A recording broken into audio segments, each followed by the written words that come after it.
future's far away, but I will stay, I will stay.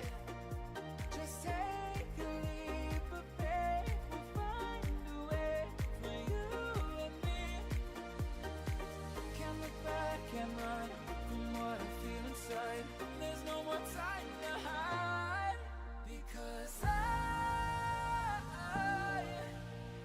feel again, I feel again. Oh, now I feel again. We're bringing this back to life.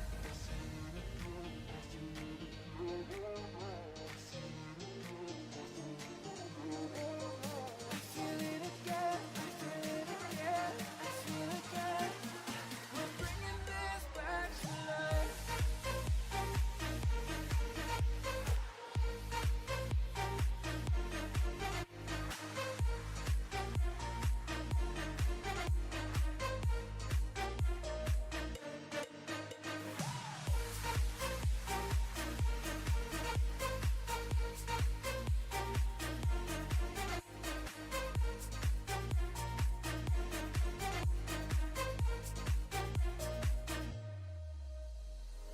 Help me find the right words to say to get us back on our way. Can we try to fight against the grain of throwing out what we made? The future's far away, but I will stay, I will stay. Because I feel again, I feel again. Oh, now I feel again. We're bringing this back to life. We're picking up where we left off and on again. We never quite could forget, 'cause what we got so intense.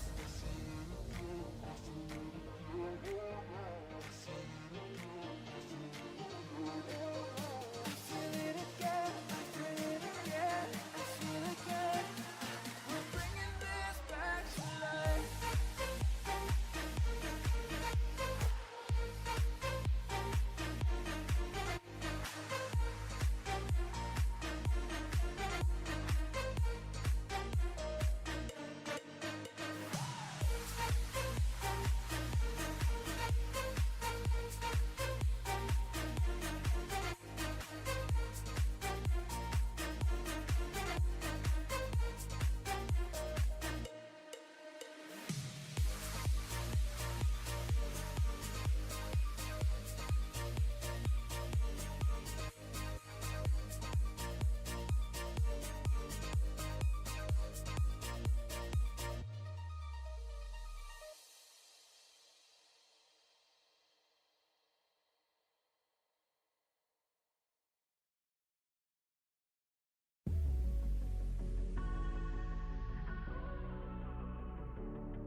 Better are the strangers.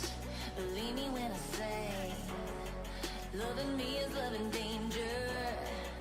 Your heart is bound to break. I walk alone in the night, beneath the pale moon. Loving's for the fools. Baby, beware of my bite. I'm alone, I'm alone, I'm a lone wolf. I'm a lone wolf. I'm a lone wolf. I'm a lone wolf. I'm a lone wolf. I'm a lone wolf. And all I see is propaganda. And Hey, this is.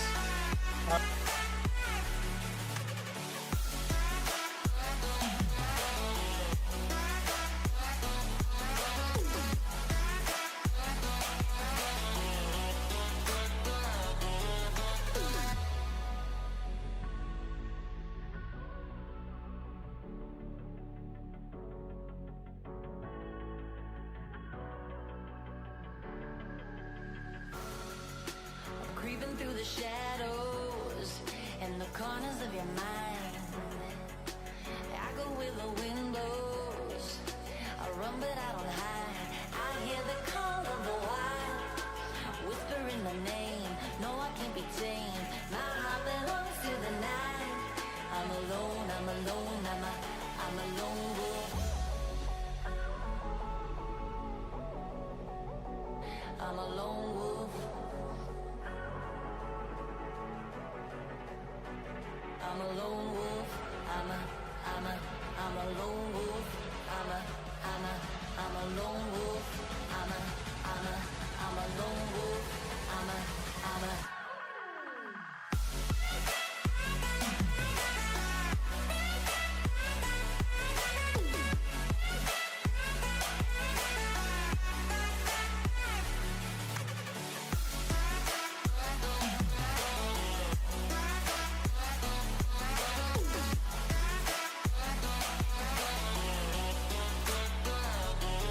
Alright guys, sorry, I was just trying to fix the video from Friday that got completely blocked worldwide.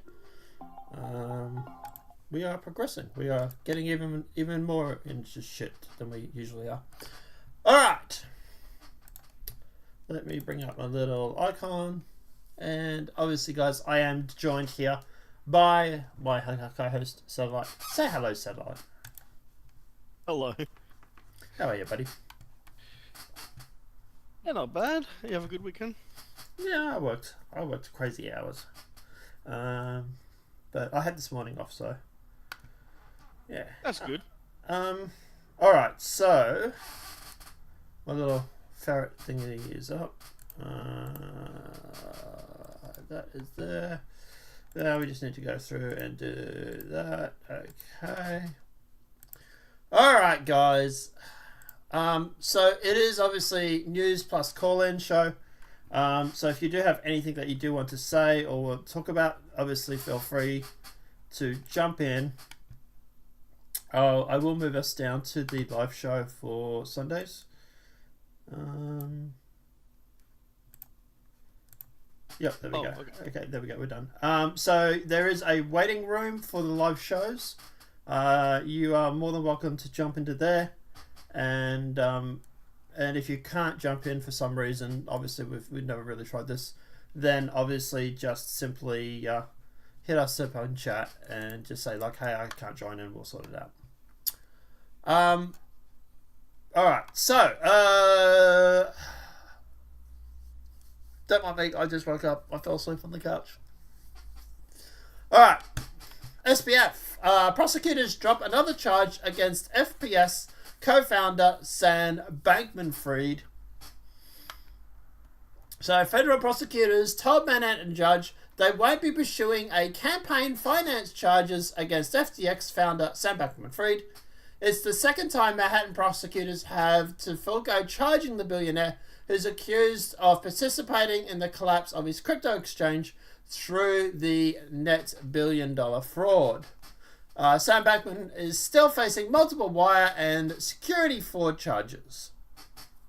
Now, federal prosecutors dropped the campaign finance charge, which is important, and we'll get to that in a sec, at Sam Bankman-Fried. The second time they have narrowed the indictment against the co-founder.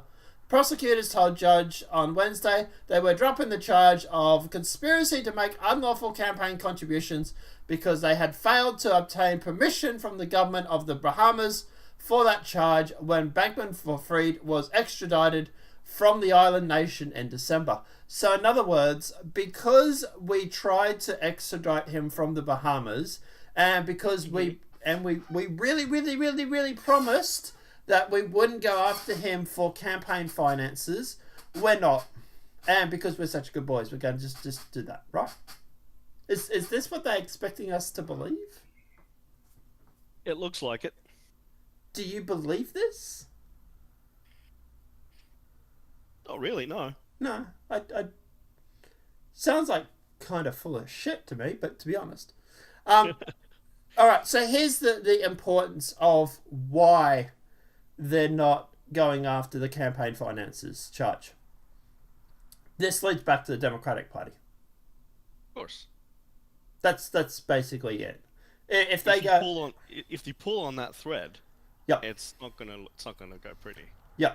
So at the end of the day, if they go and especially start doing discovery or any of that sort of stuff when it comes to campaign finances, his masters at the Democratic Party would not be happy. And that's why I reckon they're dropping it. They're dropping it not because of this, they promised the Bahamas with the, across their heart, hope to die.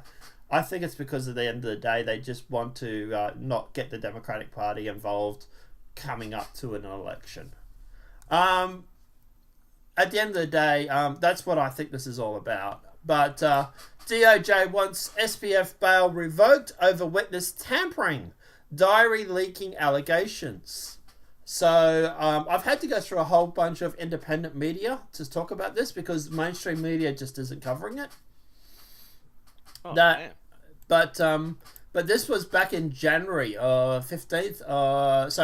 The filing revealed on January 15th that the current general counsel of SBF, who could potentially serve as a witness in the trial, according to a July 28th court filing, the United States Department, DOJ, is seeking the revocation of Sam Bankman-Fried's bail, accusing him of attempting to tamper with a witness and leaking Caroline Edison's diary to the New York Times. The DOJ notes that SBF was released on bond on December 22nd, 2022, but later requested multiple bail modifications. According to the filing on January 15th, the defendant reached out to the current general counsel of SBF via email and decrypted and the encrypted message application Signal. So he's reached out to the general counsel using an encrypted messaging app, Signal. Totally not suspicious when you're in court. In the communication, SBF displayed the desire to reconnect and explore the possibility of establishing a constructive relationship. He inquired. What they call it. He inquired about the potential of using each other as resource or providing mutual input on various matters. SBS also alleged that using Signal for obstructive purposes with the app's auto-deletion feature complicated the investigation. The court expressed concerns regarding the potential risk of witness tampering in light of the defendant's behavior. According to John Reed Stark, former U.S. Securities and Exchange Commission officer of the Internet Enforcement Chief, Judge Louis Capone has several options. He could view SBF actions as an attempt to improperly influence witness and choose to either make full modifications to his bail or revoke his bail completely. So what is this about a diary, right? So Sam Bankman-Fried is intimidating witnesses and must be jailed, prosecutors say. So Sam Bankman-Fried must be jailed pending his October fraud trial over the collapse of the FTX cryptocurrency. Bankman-Fried, a 4-year billionaire, has lived mainly under house arrest at his parents' California since his December 22 extradition from the Bahamas. So his bail, which includes a $250 million bond, came... right, we don't care about that too much. Where's this diary thing? The defendant clearly has the right to speak and defend himself to the press, prosecutors said in a letter to the judge. So, Bankman-Fried, 31, acknowledged sharing the documents with a Times reporter. The U.S. Attorney's Office in Manhattan said that crossed the line and that Bankman-Fried's efforts to intimidate witnesses amounted to witness tampering. So his bail became an issue after the New York Times on July 20 published an article containing excerpts from his former romantic partner, Caroline Edison's personal Google documents. So, apparently, she had some sort of online diary and he decided, from what I'm gathering, he decided to leak it to the press to slander her. Online diary? Yeah. So I'm presuming she probably had some sort of like Google Diary or some app or something like that, and he got access to it. But Jeez. but it's weird, you know, because if this was a conservative that did it, what do you reckon the news would be running about this? Yeah. How much headline news do you think would be out there? Oh. Yeah, this. I think this is. You just look at what happened with the fappening, I guess. Mm.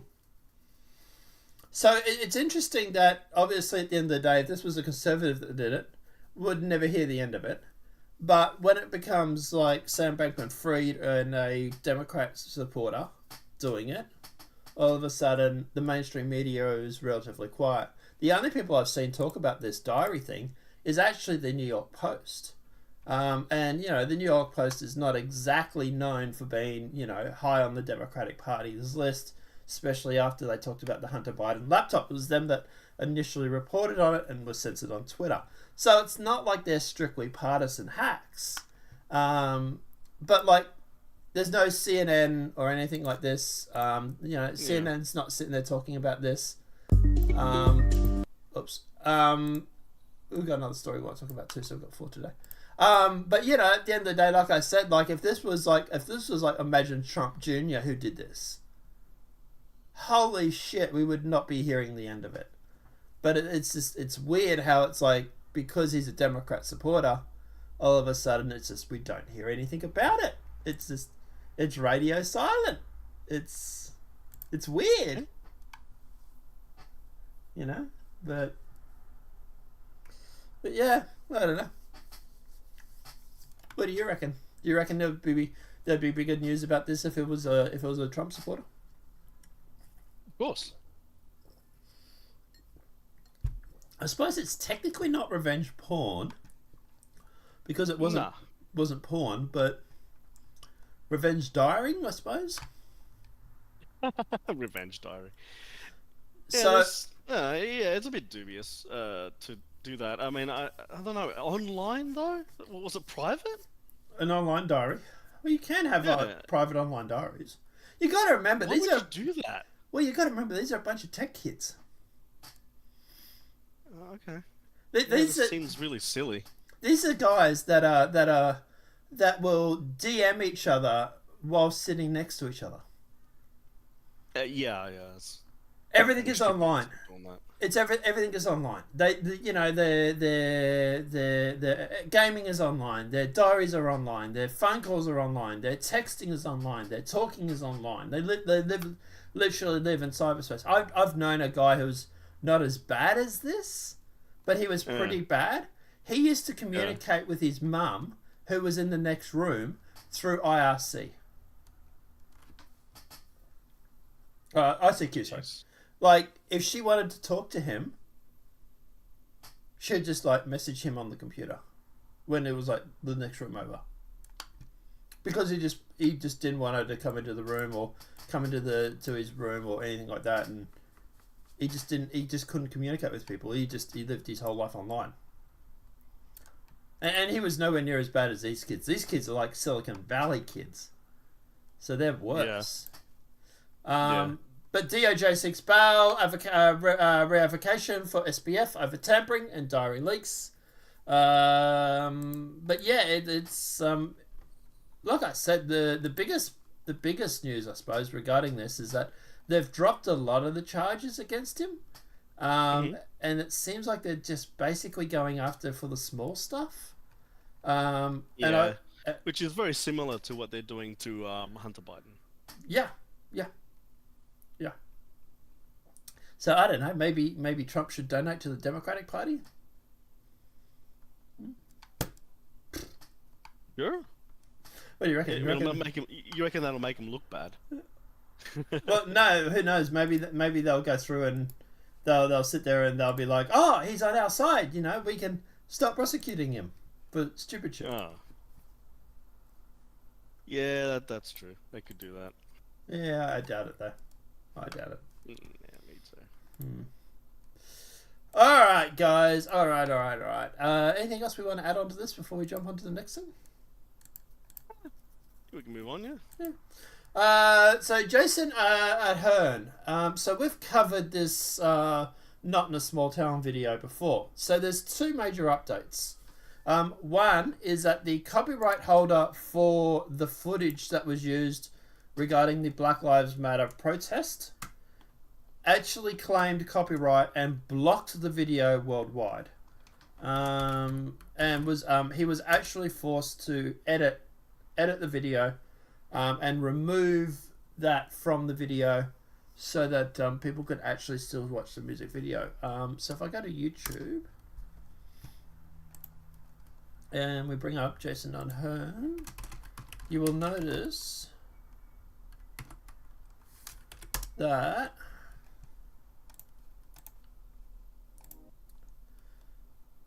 so it still looks the same, but you notice that like a lot of the footage that was like of like the writing and stuff has been switched out. Someone has actually gone through and actually done a comparison video.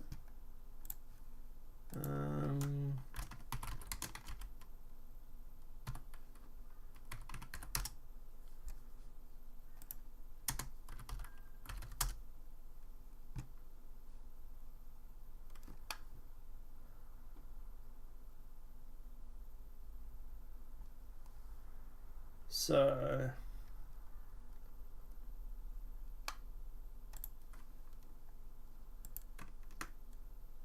here it is here.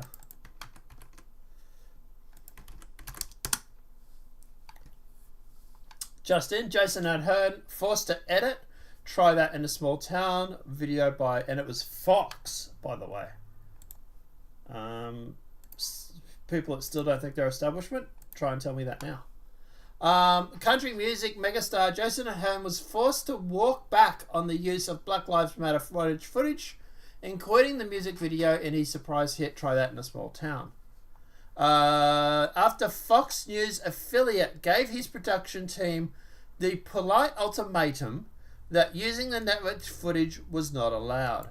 According to numerous reports, specifically TMZ, Fox 5, Atlanta purportedly told Hearn's video production team that its past footage of Black Lives Matter riot in the Atlanta area must immediately be edited out of his new music video, raising questions about why the footage was included originally.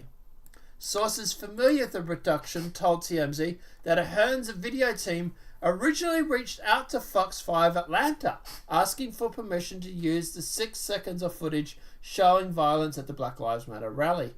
Fox 5 replied asking for more details on how the footage would be used, including lyrics for the song. Instead, the production company sent a link to listen to the song, which has been topping the iTunes charts as listeners relate to its homespun tales of neighbours standing up for one another against the unpatriotic forces. It was about a week ago that Fox 5 followed up on the exchange with a polite ultimatum requesting that the riot clip be removed. The production company complied and put Hearn's new edit video up, which finally garnered notice. The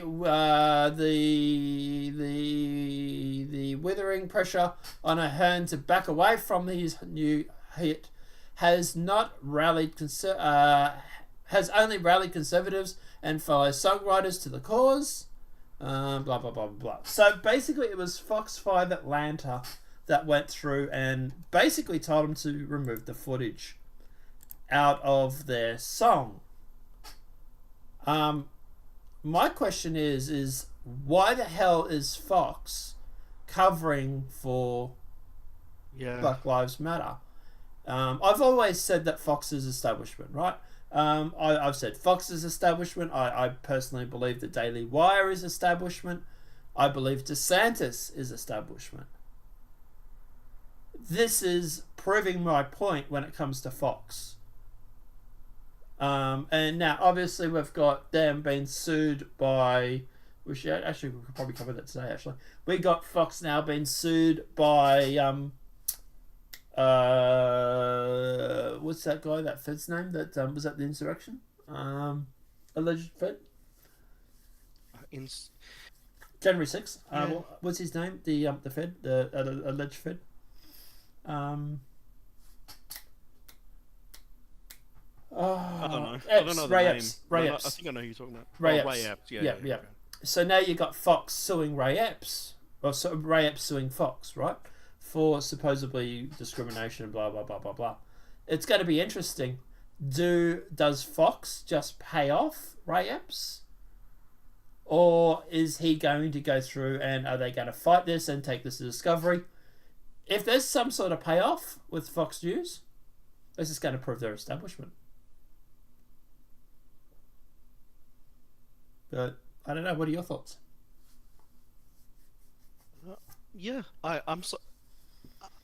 I don't know if I'm surprised or I'm not surprised. I'm actually just kind of thinking.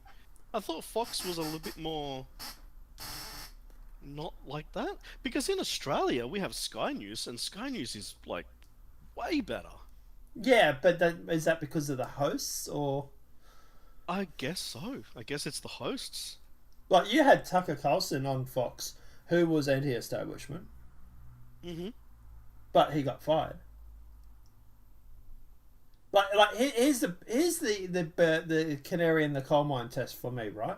If you ever want to find out if someone's establishment or not, find out what their stance is on war is. Oh yeah. The anti-war thing, yeah. Yeah. And at the end of the day, that or on the stance on vaccines, the vaccine. No. I don't think the vaccine is that good a litmus test on that. Anti-war is much more reliable, I think. More reliable, sure, but push comes to shove, I'd also yeah. But and this is I say when it comes to like the Daily Wire, I think they're establishment too. I think they've been brought and paid for, and they are also the ones that push war as well. They push war, Yeah, but they also go against the T. Yeah, but that's No, not. But that's because it's their base. That's not because of them. For example, like there's certain things that the establishment will allow you to push back on, right? Especially if you're making out that you're anti-establishment. But the one big thing they don't want you pushing back on is the war. The most problems I've ever had on this channel, the most videos that have been censored and stuff, is when I talk about George, Mr. Who, or when I talk about war. No, I understand that. Or Being right. anti-war is one of the biggest things. Yeah. Or Epstein too. There's also too. But that's the biggest problems I have. Like me sitting here talking about LGBTQ plus RV whatever. Then at the end of the day, that gets pushed back, sure, but that's from the far lefty. That's not really the establishment. Not so much anyway. Here's a question for you though: if you're on a plane and someone identifies as they them, can you charge them double for the seats?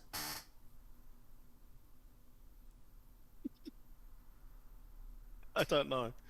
He laughed, chat. I'm just saying, he laughed.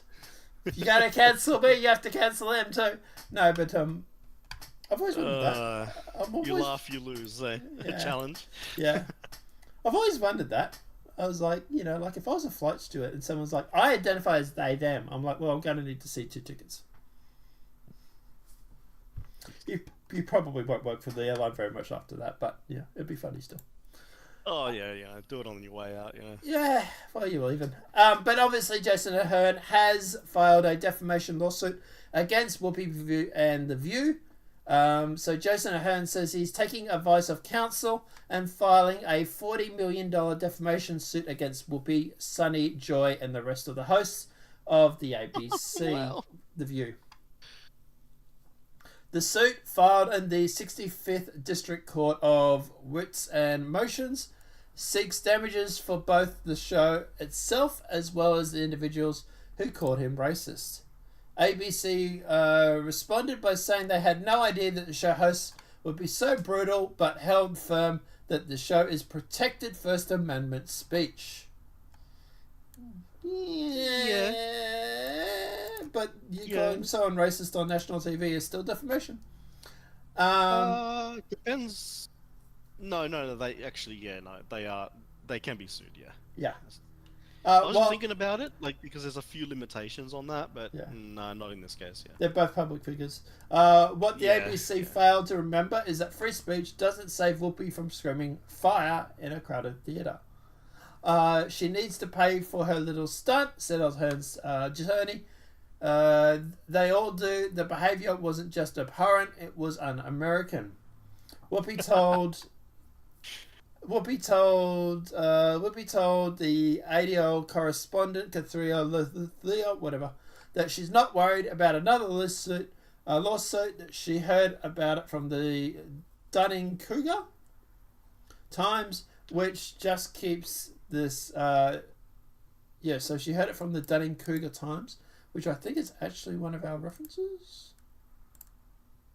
I think maybe. What a name, by the way, the Dunning-Kruger Times. Yeah, actually, it is. It's who we're actually reading now. She said, "Just keep that Skip guy away, sweetie."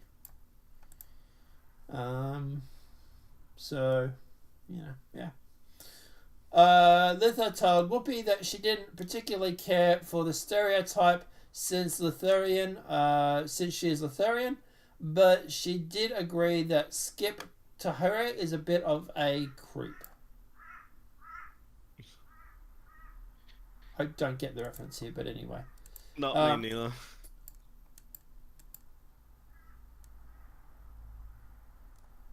I don't know. Lawsuit has to make its way through several appellate courts before it can get underway for some reason, but we hear Ahern is looking to get it in front of the Trump judge lady in Florida. God bless America. So at the end of the day, see how far it goes. Yeah. Obviously, defamation, it is very hard to charge. Like you say, there are requirements, and it is a pretty high bar. But yeah, sure is. Yeah, we'll see what happens. But all right, so we need a little bit of a funny story to sort of break up the seriousness for the day. Yep. Have you heard about a guy who spent $14,000 to transform himself into a border collie? I heard about this like a tiny bit, but I thought the person was making a weird joke. Wait, that was real? Apparently. So Okay, a border collie, huh? Here is Not a Dalmatian, a border collie. Yeah. Okay, but like, how do you? Oh, wait a minute. There's the image. Have you got a picture? Yeah. Cool. I thought this was a 4th of July joke or something, or 4th of April joke. News, like April Fool's Day. But that's him.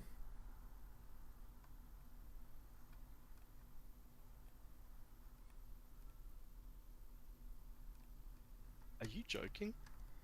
No. That is good. Well, yeah, good, but also possibly, mental issues. Yeah, but like, seriously, like, whoever the surgeon was for that is brilliant. So we'll break it down. I'm not sure if it's a suit or what, but let's break it down and let's find out.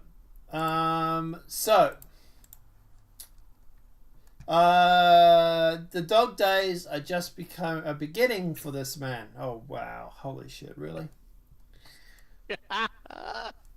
Does he also age faster now? Because, dog years. I don't know. Possible side effects, chasing after a car, licking your ass, A Japanese native has transformed himself into a canine after Wow. forking... It had to be Japan. Yep. Play Japan. After forking out more than $14,000 for a custom-made collie costume. So it's a costume. The private citizen, who goes only by Toko online, says that the unusual garment has helped actualize his dream of becoming an animal. We cover the big subjects here, people. Absolutely, we do. Footage shared to Toko's YouTube channel, where he boasts more than 32,000 subscribers, shows him clad in the costume as he frolics on the lawn, rolls on the floor, and plays fetch. Toko has even uploaded a video of himself venturing out in the public as a dog for the very first time. Doggy's day out.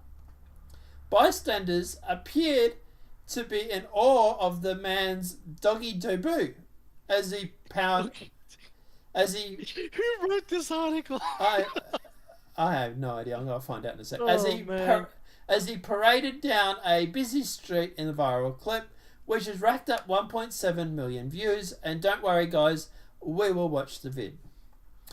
Toko completed the costume with a harness strap around his furry abdomen, but admitted he was nervous and scared of venturing out in public because he might see a cat, I suppose. Do you remember the dreams for when you were little? You wanted to be a hero or a wizard? He wrote in a clip describing his life dog dream as seemingly unrealistic. I remember wanting my grade school graduation book that I wanted to be a dog and walking outside. He must have knee pads or something on under this, right? Is that what he's doing? Is he walking on his knees? I don't know. All very strange. But,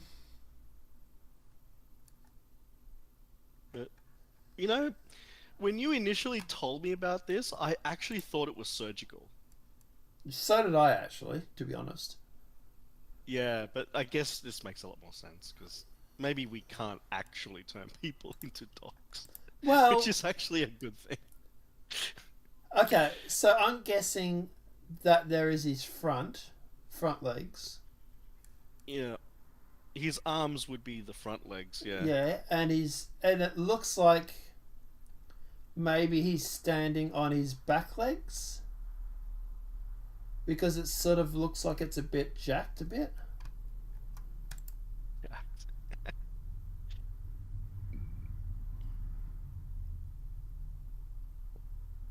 Yeah, it's all very strange.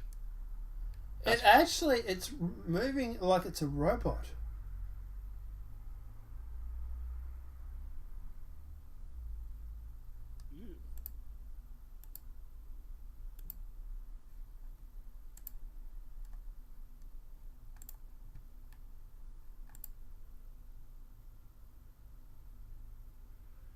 It moves around like it's a robot. Is this like a prank? Probably. Hang on. All right. What was that program we used to use? Watch something, right? Watch together. Yeah.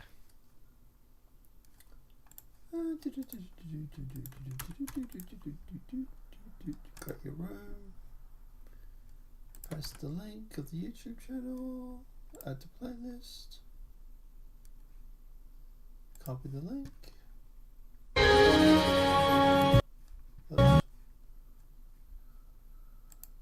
It could just be a prank, and maybe the article is something else.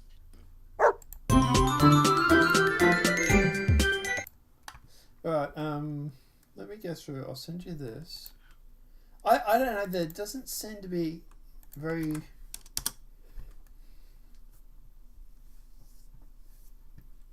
Let us know what you think. It doesn't seem to be very fluid movements.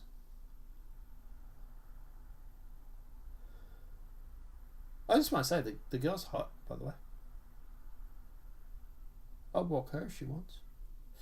Alright.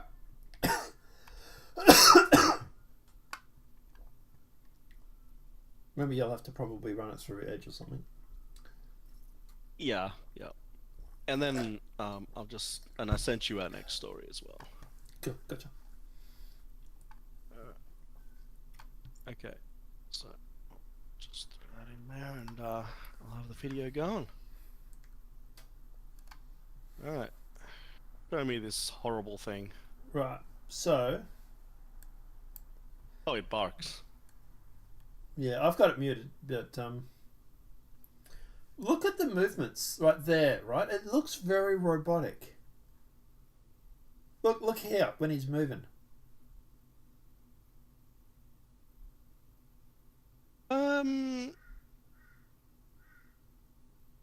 Actually, you know what? That could be happening because of maybe it's very restrictive inside the suit. Maybe. Like he's having to move very restrictive, and it's possible that the back feet are actually more like a stilt. Like it's legs up on a stilt, and so he has to move like that. Maybe. Yeah. But like, just the way it moves is very robotic. Is what I'm thinking. Yeah. It might just be because of the way the suit is So you can see it designed waving. on the inside. See him waving at the front there.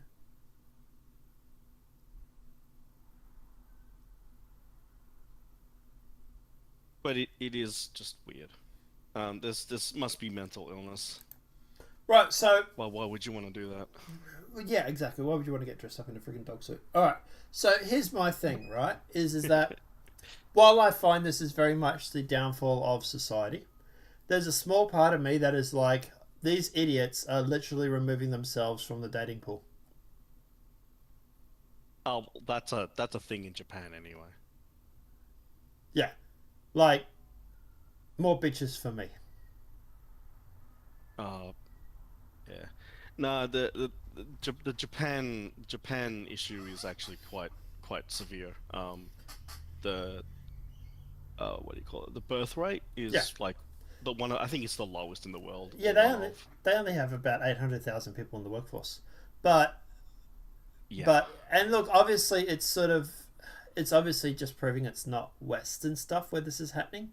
Obviously, we have the big LGBTQ plus, blah blah blah.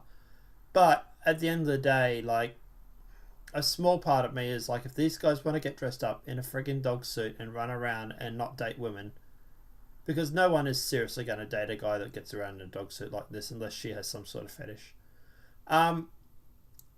Then it's just they're only removing. Possible.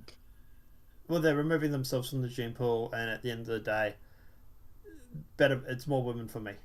Well, the left is against having kids, and the conservatives are not. So that's actually a part of it anyway. Yeah, The future is conservative because they're removing themselves from the breeding pool. Yeah, they don't seem to understand that, or I don't know, they can't conceptualize it. Very strange. They think they're gonna live forever, maybe. By the way, I think my neighbour's hit the wall. Okay. The past couple of days, she's been yelling at someone on the phone, going on about how she loves someone, but blah blah blah, and a whole bunch of shit. I went out this morning because she was screaming and banging, and I was wondering what the hell was going on. And apparently, she was screaming at someone who doesn't want to spend time with her. She picked up a chair and she threw it at my direction, but it sort of hit the tree and bounced down into her yard still. I think my neighbour's just hit the wall. Is she pretty? Not really. But any hole's a goal. Oh, no, not really, no. I disagree with that. But, I'm just saying that, the wall still remains undefeated. Absolutely, yes, it does. Yeah. But anyway, but like I say, as for this guy, it's definitely interesting. Like, I want to know what sort of mental illness is available that would make someone want to do this, but you know. Hey, look, you be you, dog. You do you, boo. Yeah, well, not boo. It's you be you, do, doggy do. I got no idea.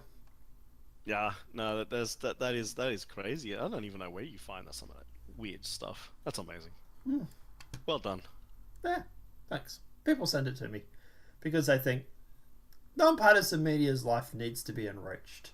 How are we going to do that? I know. We'll send him an article about someone getting dressed up in a dog outfit. All right. So obviously, guys, I know what I need to get in on. I need to get in on sending you weird stuff. Yeah. More weird stuff, the better. All right. So, guys, obviously, the writers' strike for the actors and the writers over in America and Australia also is not going well because the companies. All the writers. It's not going well for the writers because the companies have just enacted force majeure, and yes, I know how to pronounce that one, and started terminating contracts. Well then. Yeah, I didn't think it was going to go well, actually, no. No. I've noticed that strikes over the past 5 to 10 years, maybe more, tend to end really horribly for the workers. Yep.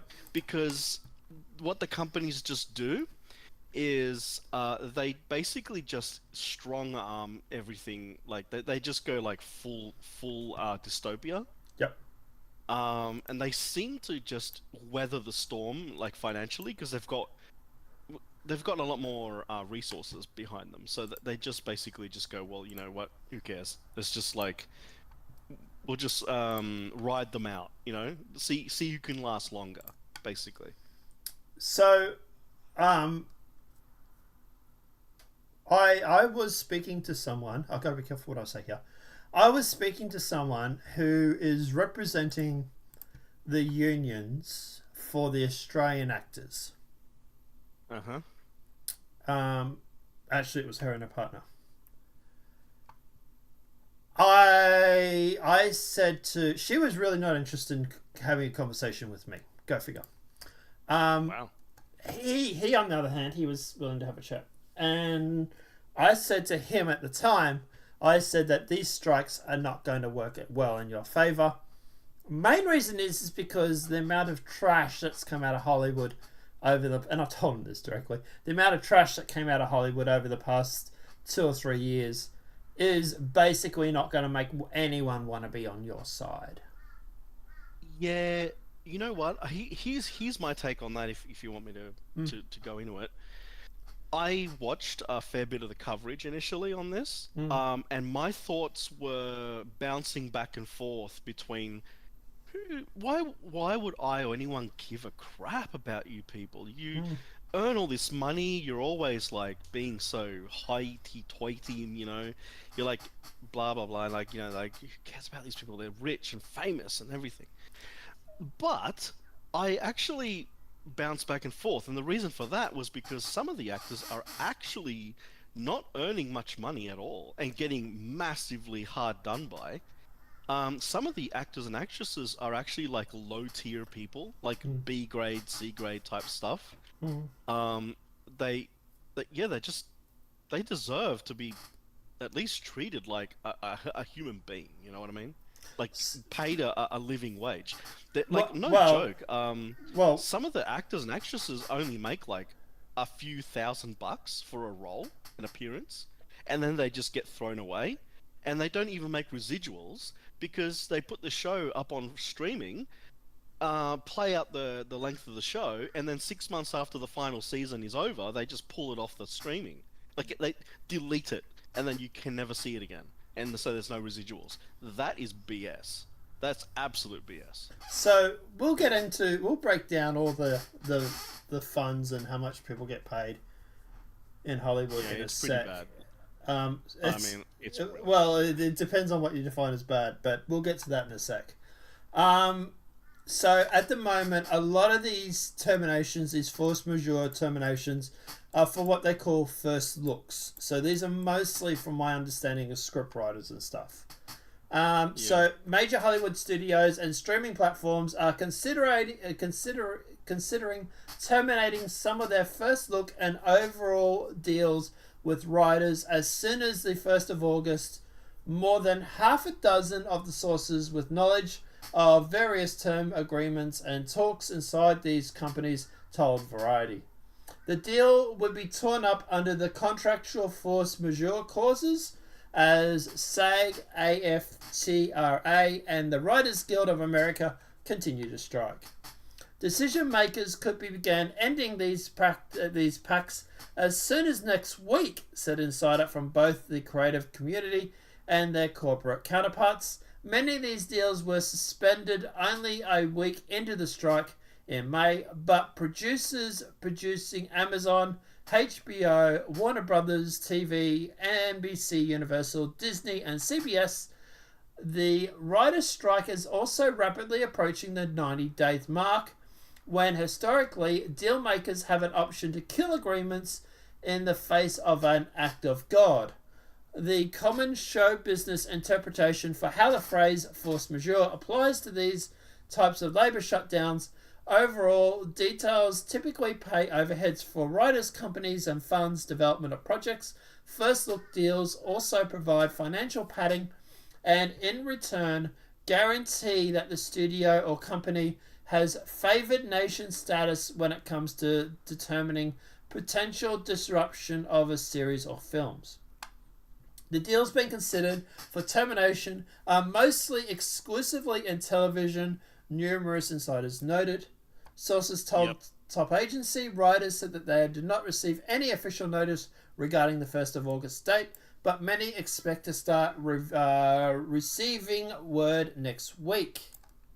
So yeah, that is actually one of the things. Most of the massive problems going on causing the strike, it is mostly in TV shows.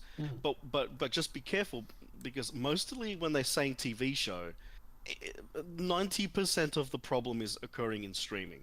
It's and when I say that it's bad, I mean it is bad. Like not a joke. Like some of the stuff that these actors and actresses are copying is actually just ridiculous. Like, well, here's the thing, right? So in this article it says mid-range deals are considered those that pay out around $850,000 to $3 million a year.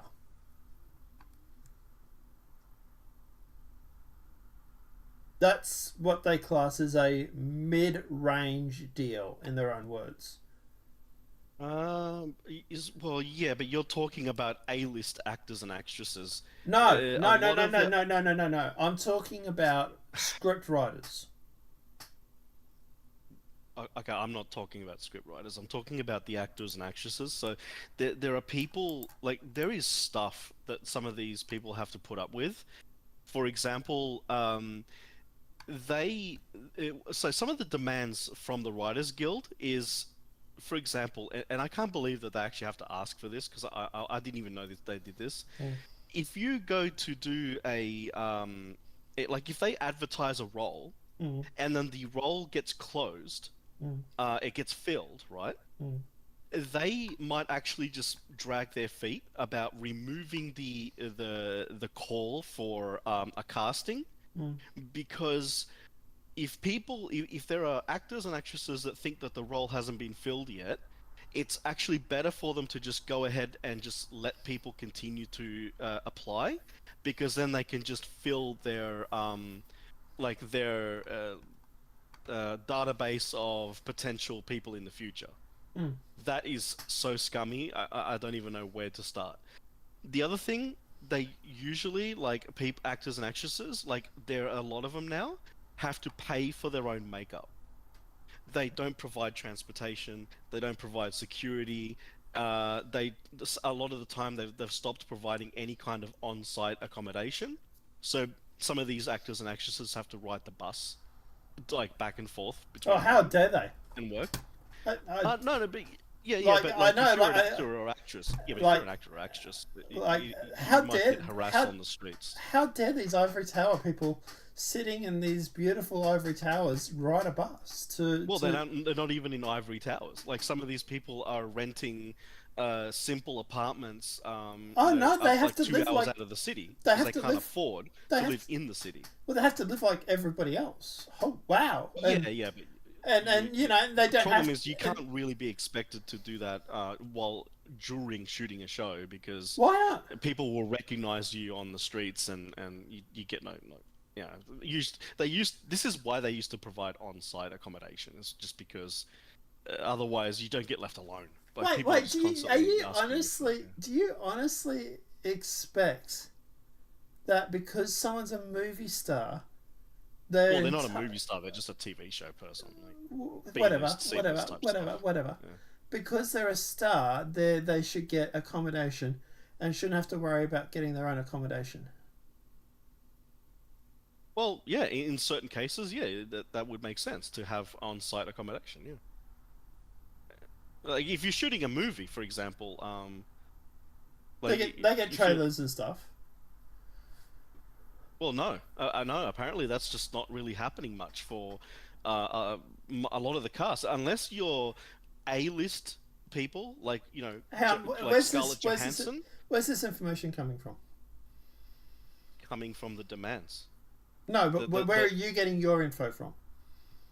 The demands. The Writers Guild in the demands are asking for these things, and the response from Hollywood has been mostly deny. They say no, we're not doing that. So, like So I said, I was talking to a girl who actually represents the actresses and actors in Australia. She actually works for. Yeah. Hang on, yeah, let me finish. Let me finish the sentence. She was actually working for the union who represents them, right? She was able to tell me about this strike literally like 2 days after it happened, right? I literally was speaking to her. Oh, yeah, I've got some updated information. Yeah. Right. Their response, I asked her about this strike. There was nothing mentioned about accommodation or anything like that. In fact, everything I've seen, no one has mentioned accommodation. What they're mentioning and what she told me was that it's more. Hang on, dude. Let me finish a sentence. It's in the demands that they sent Hollywood. Okay, maybe you can find the demands and send them to me. Right at the end. It's quite long. We'd be here for about 2 hours covering it because it was like. I'm sure you can find the bullet points where they talk about the demands for that. The demands I'll get it for you. Okay. The demands I've seen is more about AI. It's about AI for writers and stuff like that. In fact, the most of this writers' strike is actually about the writers and not the actors. The actors went on. There's a lot in there about the actors, yeah. So they actors highlight compensation, mini rooms. There's a lot in it, yeah. Can I finish a sentence, bro? Please stop interrupting me. The actors went on strike after the writers. The writers were the first ones that went on strike. The actors then joined afterwards. The initial strike itself is actually about the writers. These are the people that are getting paid anywhere from $850 to $3 million for a mid-range person. And that's mid-range. There are people that are getting paid $20 million a year for writing staff to sit there and write shows for major productions and aren't even producing work. We haven't even got to that part yet, right? Look, at the end of the day, these actors and stuff, it's part of Hollywood. You guess what? I don't get a house supplied to me because of my job. I have to supply my own home. I find From what I understand, you don't have to get a house.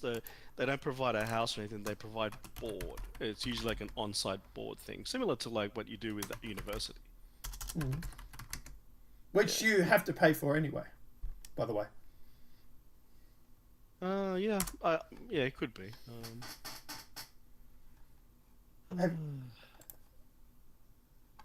So. Yeah, I'm looking for the full thing. While he's doing that, I'll keep going with this. So at the moment, I'm talking about just the Writers Guild. I'm talking about just the writers who are gone on strike here. So basically, like I said, most mid-range writers are anywhere from $850 to $3 million a year getting paid. Now, when you go through and you start looking into this, they don't even have to turn in work. These $20 million deals or these $3 million deals for writing, you don't actually need to supply work. This is what they call padding. This allows them to go through and say like, hey, I want you to write or do a project for me, write up some scripts and stuff like that. But they don't actually necessarily need to turn anything in. So I'm trying to find where it talks about it here.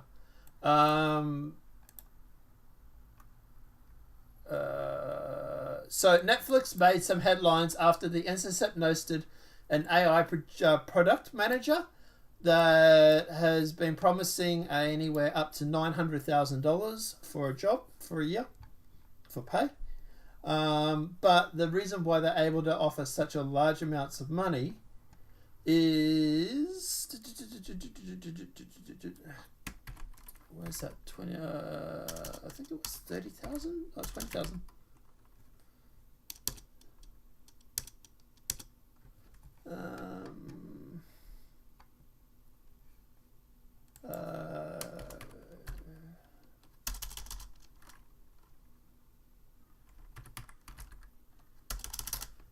It's somewhere in the article here. I can't seem to search for it.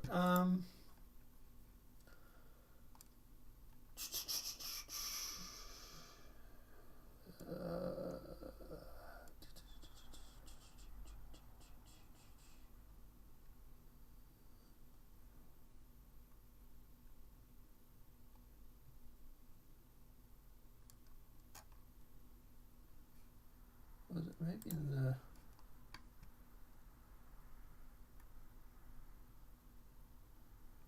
Just you hate it when you find something, you highlight it, and then you forget where it was. What it was basically, I'm gonna have to paraphrase it because I can't find it here. But basically, it was the writers, for example, that were writing the show for Phoebe Waller-Bridge, Fleabag. They were getting $20 million a year, and they weren't even turning in work that was being accepted. Now, obviously, that's a major production, blah, blah, blah. But like I said, most mid-range script people are getting anywhere from $850 to $3 million a year. Here we go. Yeah. I'm sorry, I don't have much... I really don't have much sympathy for these people. I actually... I'm getting closer. I wasn't even looking for the right thing. Oh, jeez. Oh, man.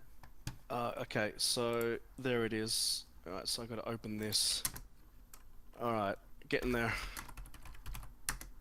It's under SAG-AFTRA. That's what it is. Yeah. That's why I couldn't find it. There it is. I found it. Okay, got it.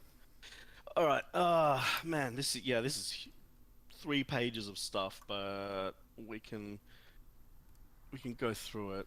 Oh no, I've only loaded 3 pages, sorry. There's more. Alright. So I'll send this to you as well. Here you go. So this is okay, I've sent it to you. It's on Scribd. So these are the proposals are on the left, and the AMPTP counters with either rejections or things or tentative on the and it's 12 pages. Yep. There's all the stuff. Right. So it covers there's a bunch of stuff like warm-ups, minors, sexual harassment, meal breaks, rest periods. It's really big. So Sarah Silverman was actually involved in something to do with this as well. So I just did a search for house or HOUS, right? Drop the ruse. The link, I sent you the link. Yeah, I've searched the article. So housing is mentioned once in this whole article. Yep. Relocation allowance. Drop the ruse. that television series regulars who travel to other states or countries for their work thereby become residents who are not entitled to reimbursement for housing and other expenses. So increase the relocation allowance to sufficient levels. So it's basically when you go and you work outside the state for like a relocation or like an off location sort of thing. Yep. Yeah.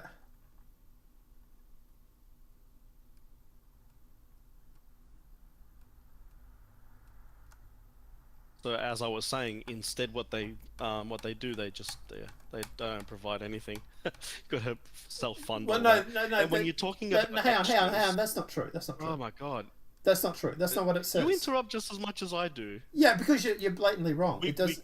No, I'm not wrong. If you type in search for extras, it talk about extras in this, and that if you're an extra getting paid $500 to show up for 1 day or 2 days, it's ridiculous. Only getting paid $500 and no residuals, really, and they won't provide any of the other stuff, and you got to do your own makeup. Yeah, okay. I can't find anything for extras. EXTRA, right? EXTRA, yeah. Nothing. Extra or background. Try searching background. I think it might be under background. So yeah, background performers. That's the one. Yeah, sorry. Yeah, background. It comes up 23 times. They talk about all of the problems that happens with background performers. Yeah.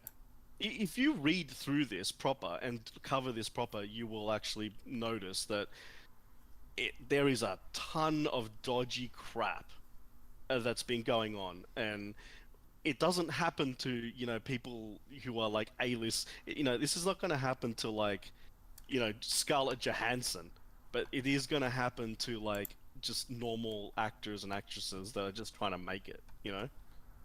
Yeah, but my problem with this is that my problem isn't that they don't have a substantial claim. My argument is that they've been putting out shit for 3 years. Yeah, however, Disney that doesn't change. But it's not the actors and actresses that are putting out the shit. Yes, it is. It's the studios that are casting them to make shit. You still should be paying the actors and actresses a proper, proper money for making the shit. Whether the show is good or not, it's not their fault.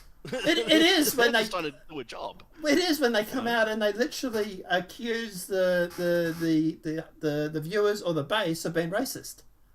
Yeah, not all.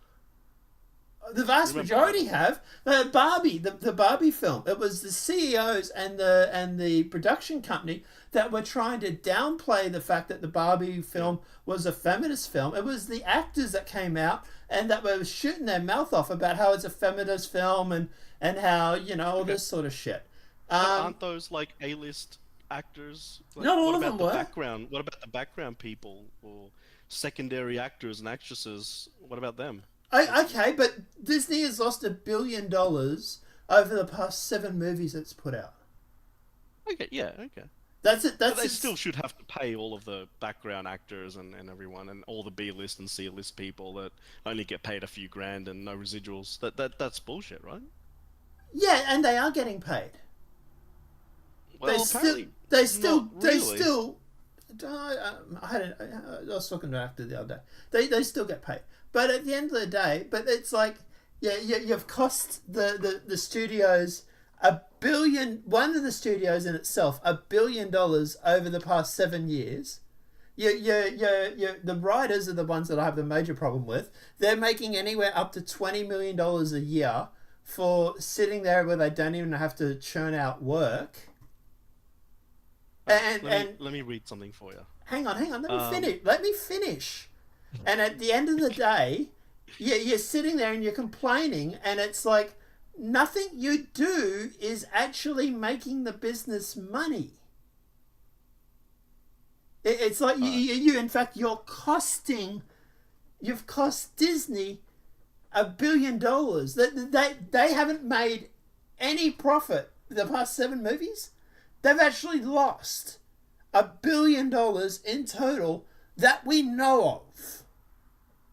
And God knows what's happening with creative counting, because there's times where they're literally selling the movie to themselves and trying to write that off as a win and not a loss. And there's probably a whole bunch of creative counting going on. It's probably far worse than $1 billion. That we know of, the past 7 movies that have come out have lost $1 billion, and now they're sitting there, and like I say, I'm mostly talking about the writers. The writers. The writers are now sitting there going, "We want more money, even though we can't write a decent show to allow you to make money." And I'm supposed to be sympathetic for these guys? Alright, well, here, check this out. So, under the minors section, this was unbelievable. I remember hearing this.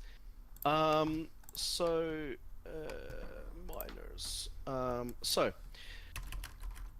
Okay. All performers need support from our employers to keep our health and retirement funds sustainable. Us.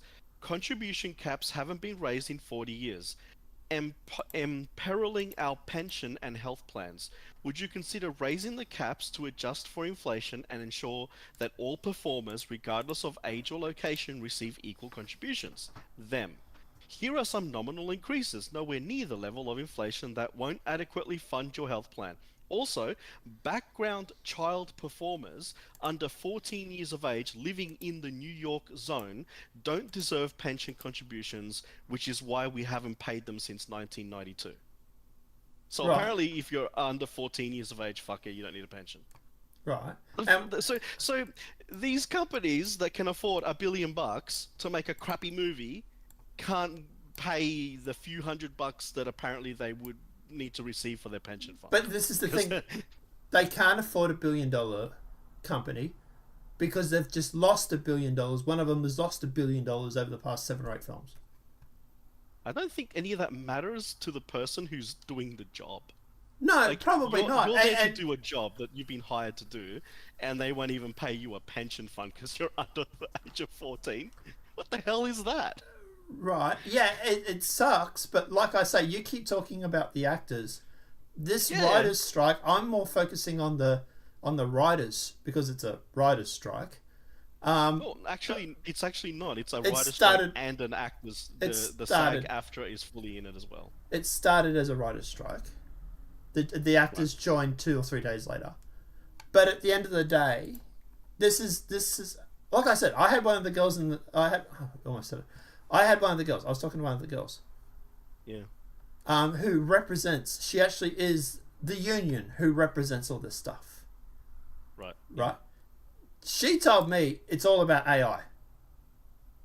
It's AI and them worrying about getting paid for the Netflix streaming and them using their likeness when it comes to, because what's happening at the moment is that companies are going through doing 3D scans of people's faces and they're not paying them residuals for using their likeness. And for example, you can go through and they'll be able to use your likeness in a background like somewhere as an extra for like 50, 20, 30, 80 years and you don't get paid residuals. You think they should be paid residuals? Yeah, but my problem is this, is that you can't put out a decent movie. My argument, and like I said to her and her husband, my argument isn't that you don't deserve to get paid. My argument is that you're in this position because nothing you put out is good. I'm not sure that's entirely true. Have you seen Silo? It's really good. Okay, one movie, one show. Like I can keep going. But like the vast majority, The Expanse, which has been over for how many years? The 100. I don't even know if most people know about that, bro. I know about it because I sort of was skipping through Amazon, but I don't even know if most people know about it. And like I said, very popular. Okay, and like I said, I'm talking about movies here too, really. Severance? Sorry? Severance. What the hell's Severance? It's a popular TV show on Apple streaming. Vikings. That's a very popular one. Vikings. It's really good. What's the ratings for? Hang on, Vikings, right? Vikings, yeah. I've heard of Vikings. Yeah. Vikings. The Last of Us TV show. Oh, don't get me started on the Last of Us. Vikings streaming It's numbers. really good, the TV show. Yeah, I'm waiting for season 2. Yeah. Yellowstone. So Vikings, Valhalla is the one you're talking about. Valhalla. No, that's a video game. Top 10 streaming Vikings programs. There's a TV show called Vikings as well. Yeah, Vikings, Valhalla. Netflix. I'm not sure. I only know of Vikings. Maybe there's a spin-off. Yeah, I'm not aware of it. Sorry. So if it's this one that I'm talking about, it's ranked number 8 on the as a number of episodes. Its streaming minutes was only 1,000. Well, I'm talking about Vikings, not anything else. I think you've brought up some sort of spin-off, maybe. Maybe. It's literally just called Vikings. That's it. It's literally like recommended as like one of the worst films. Worst It's not a film. It's a TV series. I said series. show. Oh, sorry, yeah, no. So Vikings is the most watched show on Amazon Prime. Yeah. It's a biggie. It got 3.6 million viewers this year. That's it. Yeah. That's Well, not. I think it's over now. I think it finished. Yeah. That's not a lot. That's.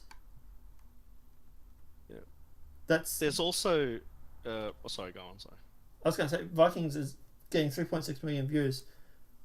That's its season 2 debut. Got 3.6 million. That's not a lot. That's shit. Oh, it's actually a really good show though. Everyone who watches it loves it. It's got it's really good. It might be a good show, but it's not getting ratings. Okay. No numbers. I don't think these streaming. Yeah, the streaming platforms themselves don't report though. I think they get all their data some other way. I don't know.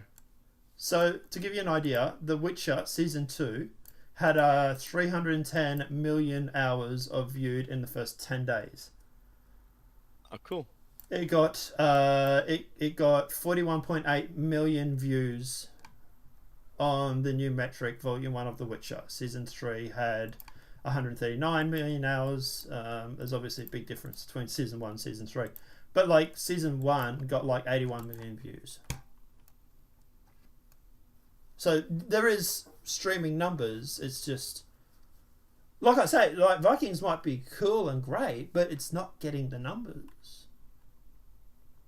Oh yeah, I mean, the one of the issues I think that's going on now too is that they're literally competing with like bigger industries now.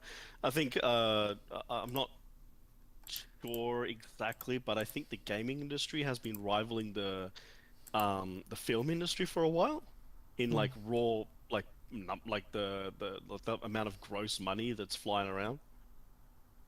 Yeah, they might be competing with that.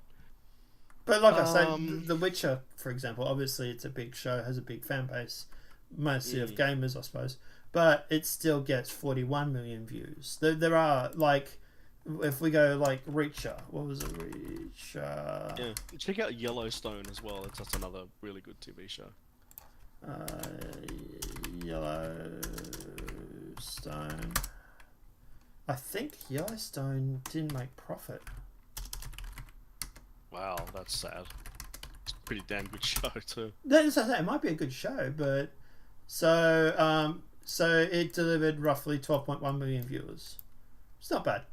That's not bad. It's not terrible.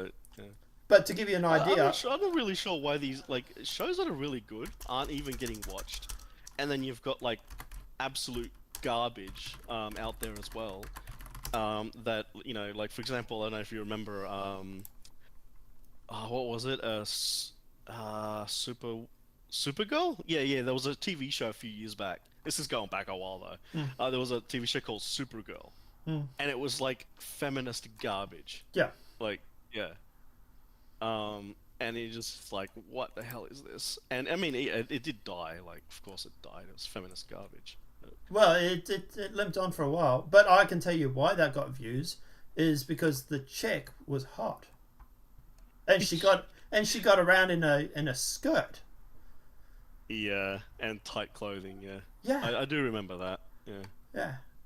So to give you an idea, for example, Reacher, right, had 5.76 billion viewing minutes during its first 6 weeks, right?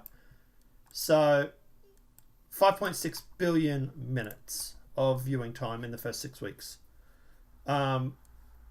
Yellowstone only got 12.1 million viewers, slightly different. But that was after 5 seasons, and that was its total time running. Now, obviously, watch minutes is obviously people watching episodes. Viewers is obviously people tuning into the views. There is a difference there. But like, Are they? Just a quick question about those numbers though. Yeah. Are those watch minutes like on cable or something, or like they seem really low numbers? Like, no, is this off of Netflix or like streaming included in that? Or... This is like Amazon Prime, YouTube, not YouTube. Amazon Prime and Netflix. They don't report those data. Yeah, they do. From what I understand, you can't get that information, like the raw data. You can't get that out of Netflix and so on. Yeah, you can. They don't give it out. Yes, they can. We've got it here. I've got it literally right in front of me. What's the source? Can you click the source and check? Yeah, so this is the Hollywood Reporter. But what was their source? Platform is mining. From what I understand, the way that they do that data gathering, it's not they don't get it from Netflix and that because they won't give it out. They do it through like some kind of monitoring thing, like social media or something, like third parties that like have like some sort of data gathering tools. So there is sometimes where they'll go through and they will actually do social interaction, but what happens is generally they use the social interaction when it's failing and it's not getting the viewers. If it's getting high viewer numbers, they are normally more than happy to put out the figures because it looks good. So it depends on if a show is doing well or not. Like, for example, She-Hulk. I believe She-Hulk, they went through with social interaction, but that was because it was doing so shocking the viewing numbers. But when you get stuff like Reacher or whatever, who does these like billions of hours or billions of minutes, then they're more than happy to fucking write it on the sky because like it's great for them. So it depends on if it's beneficial or not, right? But that's what I say is here, Reacher got 5.76 billion minutes. Now, obviously, that's people, like I said, watching full episodes, going through, breaking it all down. Watching like from episode 1 through to episode 8. I know I did it. I binge watched the whole thing. Nice. It was a fantastic show. If you haven't seen it, you should check it out. And it stays true to the source material too. But at the end of the day, it's like I say, it's just like all I'm saying is when it comes to these writers and stuff, is that you would be in a far better position to complain if you were making the studios money and not costing them $1 billion. I just wanted to bring attention to some of the genuinely scummy crap that they're also fighting for to get rid of. Like some of these actors and actresses are, like the B grade ones, minors, background stuff. Like these people are getting absolutely fucking like treated like crap and shit on by these studios. Like, and I don't think that's fair. I just wanted to bring that attention to that as well. I thought that it wasn't being looked at or covered. And I generally find most of these actors are pretty shit people at the best of times.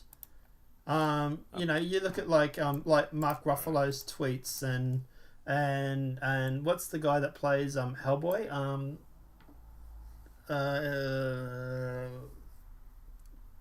Juggernaut guy. What's his fucking name?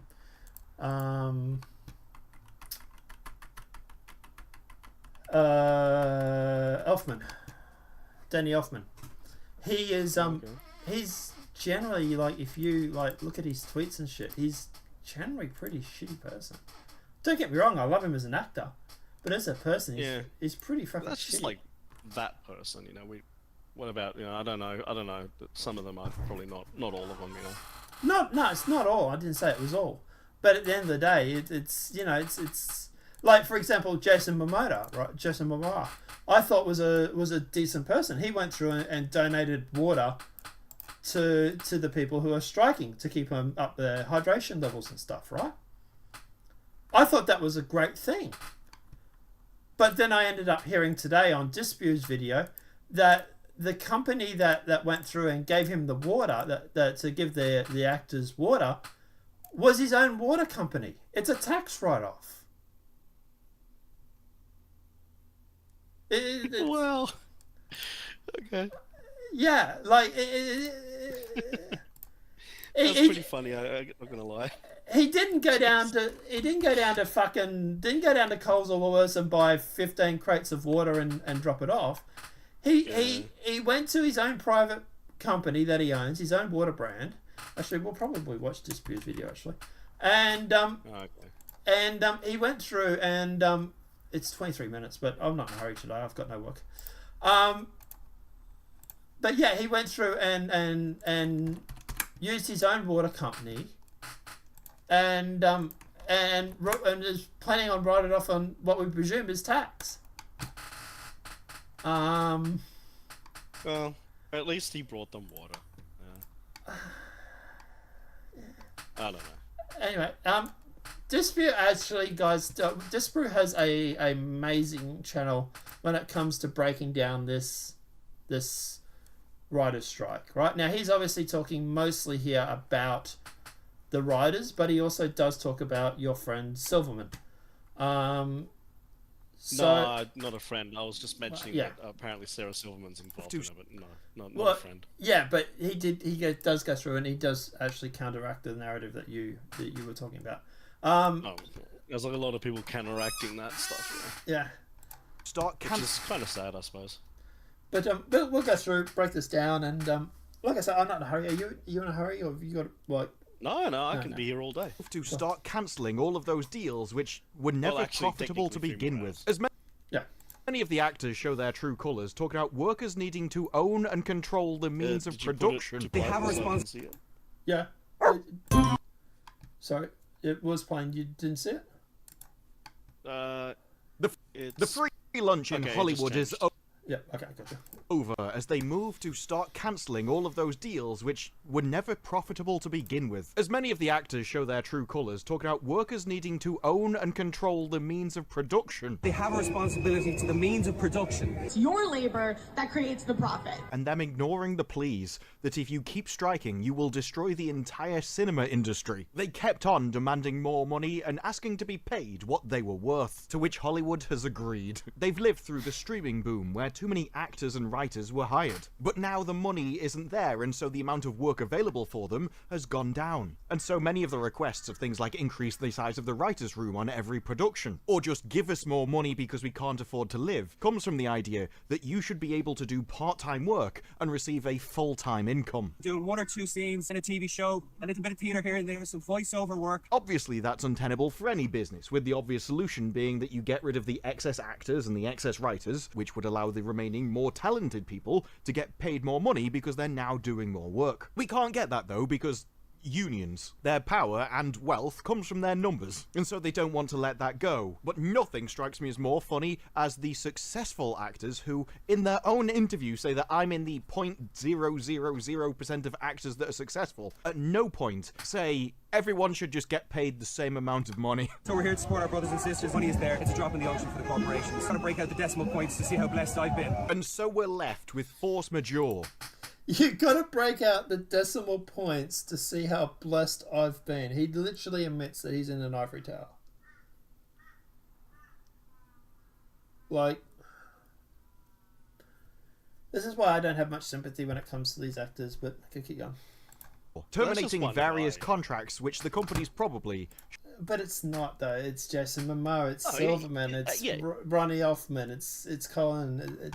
It's all these guys. Like this is saying Yeah, like those are like the popular ones. What about the background people? What about the people that are there for only one episode, or like all those others? Like they're getting fucked over hard, man. so I can tell you now, a background actor or someone who's an extra in a film gets paid anywhere from $500 to $1,000 for a day's work. That's it. Yeah. For a day's work. Yeah. $1,000 for a day's work when most of the time you're sitting on set not doing anything.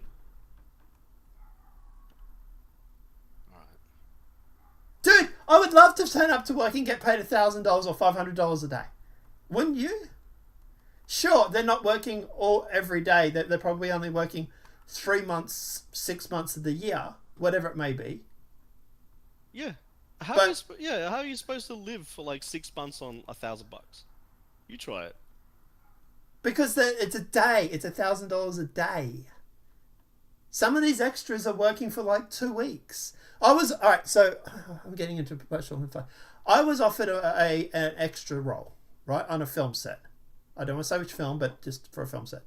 It was for 2 weeks' work, and I think it was about $500 to $1,000 a day. Now, I thought about doing it, and I probably should have done it because I would have cleaned up. But yeah, it was just like I didn't want to get into Hollywood because I can't stand Hollywood. But anyway, this is not. It's not always just like you do one day's work and then you don't get any more work for 6 months. That's not how it works. Not with extras.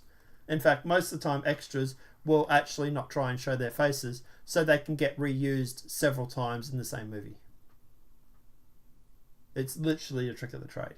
But should never have signed in the first place, because the more you find out about them, the more insane they are. Starvation wages. That is the reality for too many laborers in this industry. We don't expect you to understand who we are. The force majeure clauses are options which allow the studios to kill agreements in the face of an act of God, which, if nothing else, calling the Writers Guild of America God will at least be an equivalent compliment to their own ego. It's your labor that creates the profit. But it says, while many of these deals were suspended only a week into the strike, after 90 days, it allows them to kill the agreement entirely. These deals typically pay overhead for a writer's company and fund the development of projects, giving them a first look at any deal and guaranteeing the studio favoured nation status when it comes to determining whether they actually want to pick up something or not, providing financial padding to grease the cogs along the way. And these deals are not cheap that they're getting rid of, as we found out from the Hollywood Reporter's article, which outed a lot of Amazon's inside dealings. These include things like at least $20 million a year for Nolan and Joy, who came up with The Peripheral, a 2-year deal worth $8 million a year to Lena Wraith, who produced Them, and a $20 million a year deal, 60 in total, for Phoebe Waller-Bridge, which, just like Lena Wraith's deal, bore no fruit.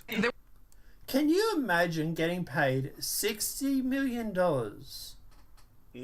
and not supplying or bearing no fruit for the Amazon studios? That's insane, yeah. This is why people... Yeah, you might be right with the small upcomers and the people that are on D-list, E-list actors and stuff like that, right? But it's not them that initially that are the ones moving this strike along. It's the major celebrities that are getting paid, or the major writers, I should say, that are getting paid $20 million for 3 years to write a show that bears no fruit. Or act a show, yeah, or that bears no fruit too, yeah. Dude, It's crazy. I mean, some of these people are probably getting paid way too much. Because see, at the beginning of my things that I was saying right at the start, remember I was saying I went back and forth between I don't care about these people, that look how much money you make, like screw you, to going, well, oh shit, like look how they're treating some of these people. So it is really uneven. Like whatever it is that's going on, it's super uneven though. Like some people are being paid way too much, others are getting paid fuck all. Yeah, it's a little bit odd, I suppose. It's kind of hard I like basically if you want to minimize harm though, you'd probably be on the side of the strike, because at least you want to minimize the harm to those people that actually deserve to get some kind of decent pay, rather than screw absolutely everyone, you know, the ones that don't deserve it. But like I said, sorry, like cutting off your nose to spite your face, you know what I mean? Well, the way I look at it is they cut my face off or my nose off long ago when they accused me of being racist because I wasn't interested in watching Batgirl. Or I wasn't interested in watching Supergirl, so I'm a misogynist. Or because I wasn't interested in watching Woman King, I'm a racist. So... Yeah, Woman King. What the hell is that? Yeah. Woman King? By the way, talk about rewriting history to try and fit a narrative. But... I don't even understand why they call it Woman King. It's Woman Queen. Yeah. Anyway. But, or, you know, like Little Mermaid being black and now everybody having a problem with it is now racist. Oh, yeah. You know, like this fun little thing. Yeah, this sort of shit. This is why people aren't interested. And this is what I said to her and her husband. I said to him, the reason why people don't care is because you've spent 3 years criticizing them because they weren't interested in watching your shitty show. And now that nobody cares, you're all like, well, what about us? And we're all like, we don't care. We don't care because you sat there and you butchered The Witcher to the point where Henry Cavill doesn't want to do the show anymore. This is a guy that originally wanted to do 6 seasons, bails out after 3 because they can't seem to stick to the book. And then we end up finding out that the actors, the writers, actually hate the source material and will actually sit there and make fun of it while they're trying to write the show. It's like, well, why are you writing the show if you hate the source material? Oh, wait, because you're getting paid $60 million for 3 years. Like I've said to you, I'm doing a machinima for Star Citizen. I've spent the vast majority of it laying in a bath with a tablet writing scripts. The reason why you were saying to me, why do I have so much baths lately, is because I just simply lay in a bubble bath and just write scripts and write storyboards, ideas, and when the bath gets cold, I take out some of the water, I put in fresh water, and I keep topping it up with hot water, and I just sit in there for hours writing scripts. And that's what I've been doing for the past 2 years. No one's paid me $20 million. You know, like maybe I should sell it to Amazon. Maybe I'll get $20 million for 3 years, for a year. Maybe, but like, it's ridiculous the amount of money these people. Dude, it's $20 million a year for scripts that they're not even used. That, like they say, they don't even bear fruit. Like, and then they sit there and go, why doesn't anyone care? Maybe because you called the whole fan base racist.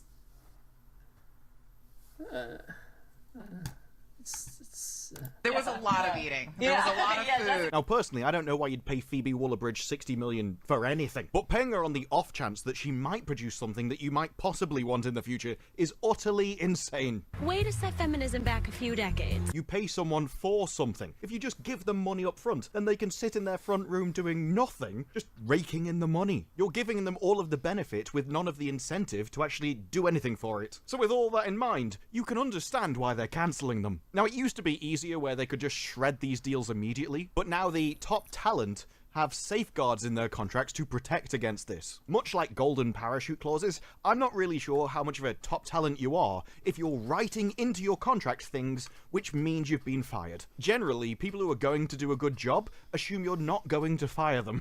If you're entering a position going, oh, by the way, when you fire me, I want this, may I suggest that they're not planning to do very good work for you, as it just comes across as they're planning to get fired. And I mean, look, this is the creative industry that gave you this. I mean, I had no idea that the Marvels was going to have an 18+ rating, or do so well in Japan. But you have to give them credit, it's an original marketing strategy. And if you're thinking there's no way that's real, yes it is. Oh, yes it is. I don't actually know how it got signed off, but you know what the creatives are like if they're going on strike. It's not my problem anymore, mate.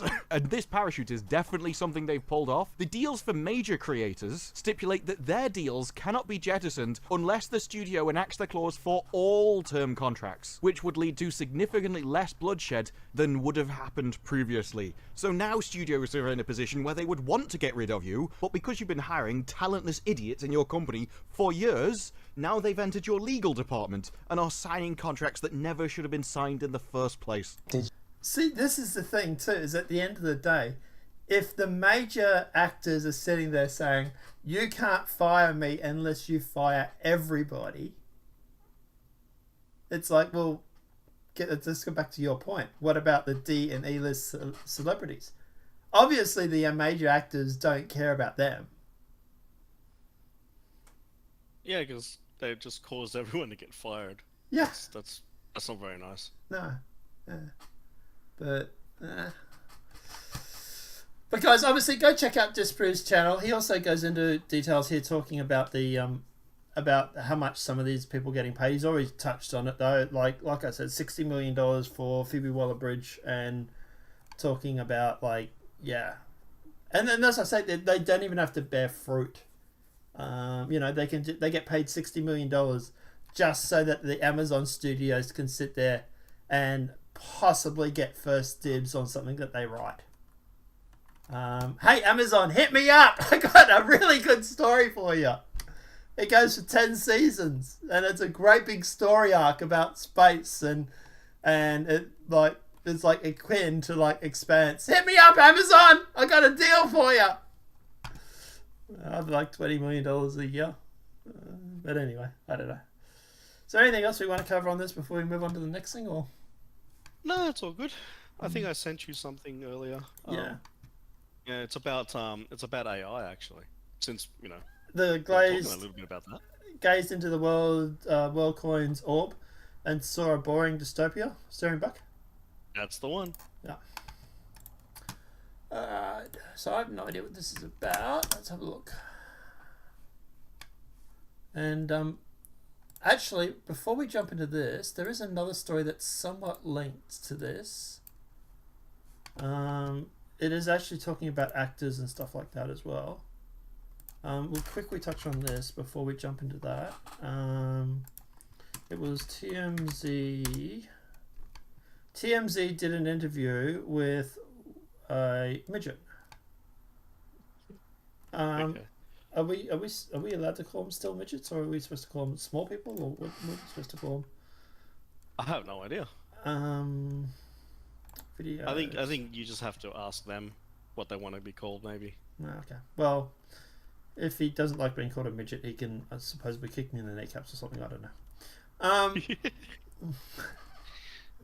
I'm just trying to find the interview.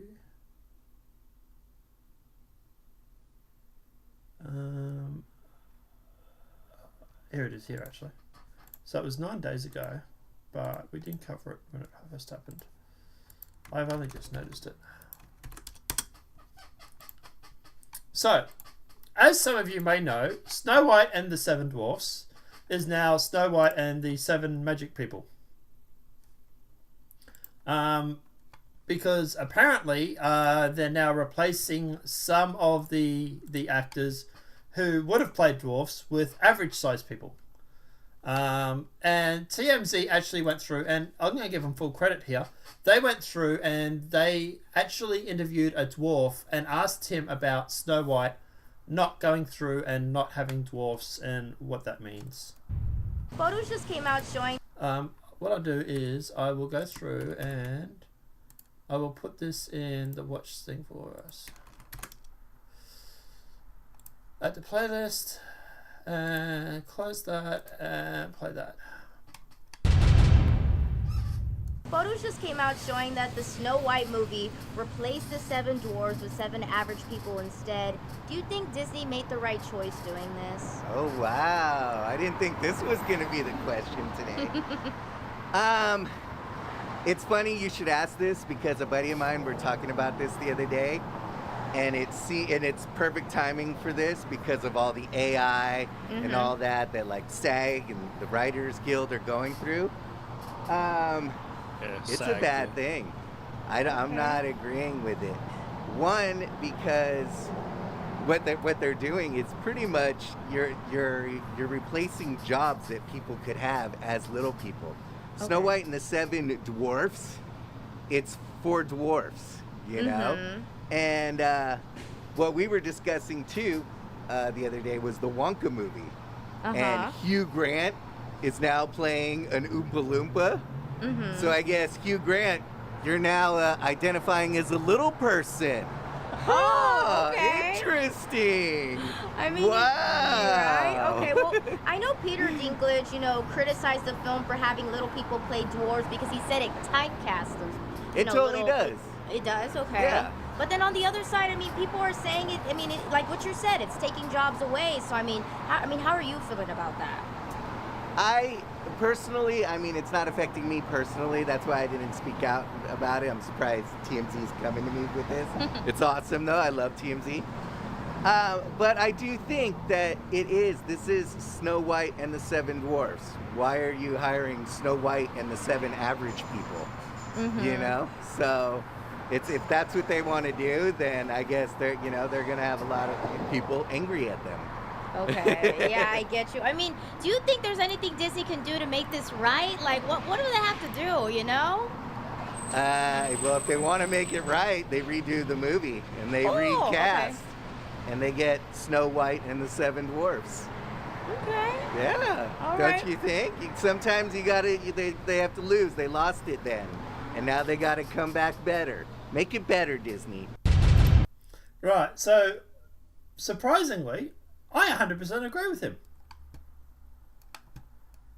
Yeah.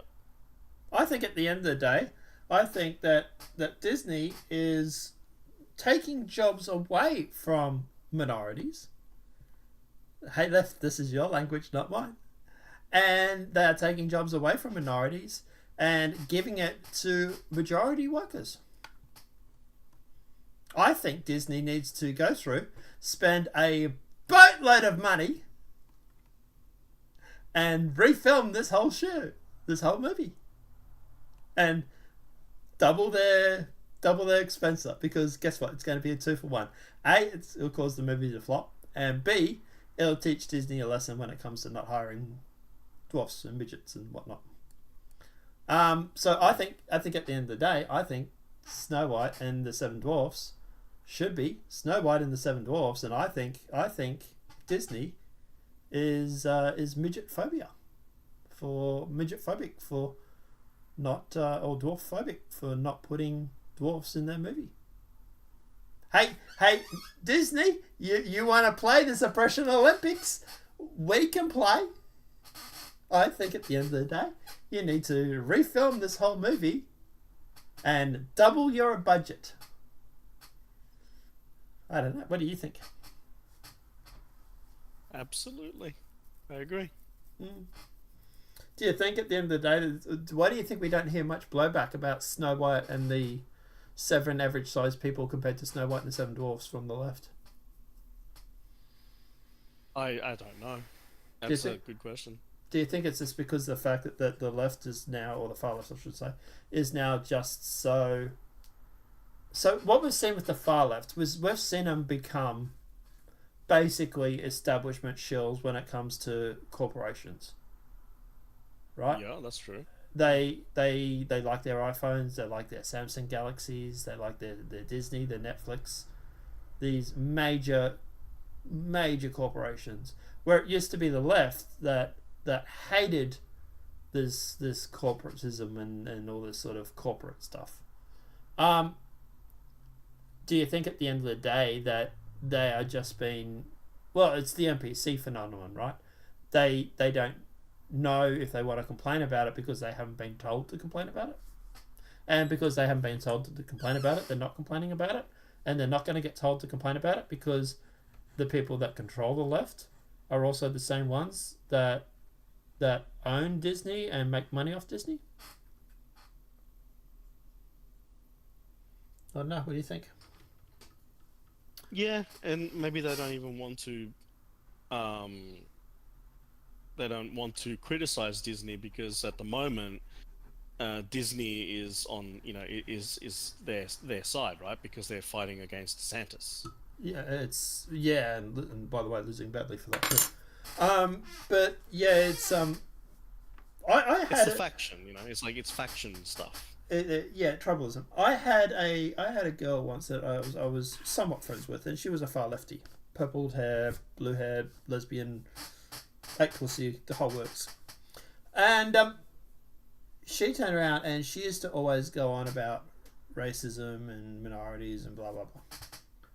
I turned around and I said to her once, I says, because this is back when obviously racism was still the hot button issue. Now obviously it's trans.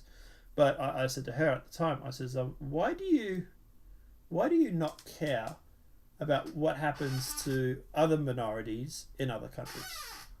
I said, you care about the blacks in America and the blacks in Australia. I say, but by your own definitions, white people are a minority in South Africa and they're being slaughtered. I said, why do you not care about that minority, but you care about the black minority? Or why do you not care about gays? As I used to say, I said to her, was gays being thrown off roofs over in Muslim countries? Why do you not speak up against that?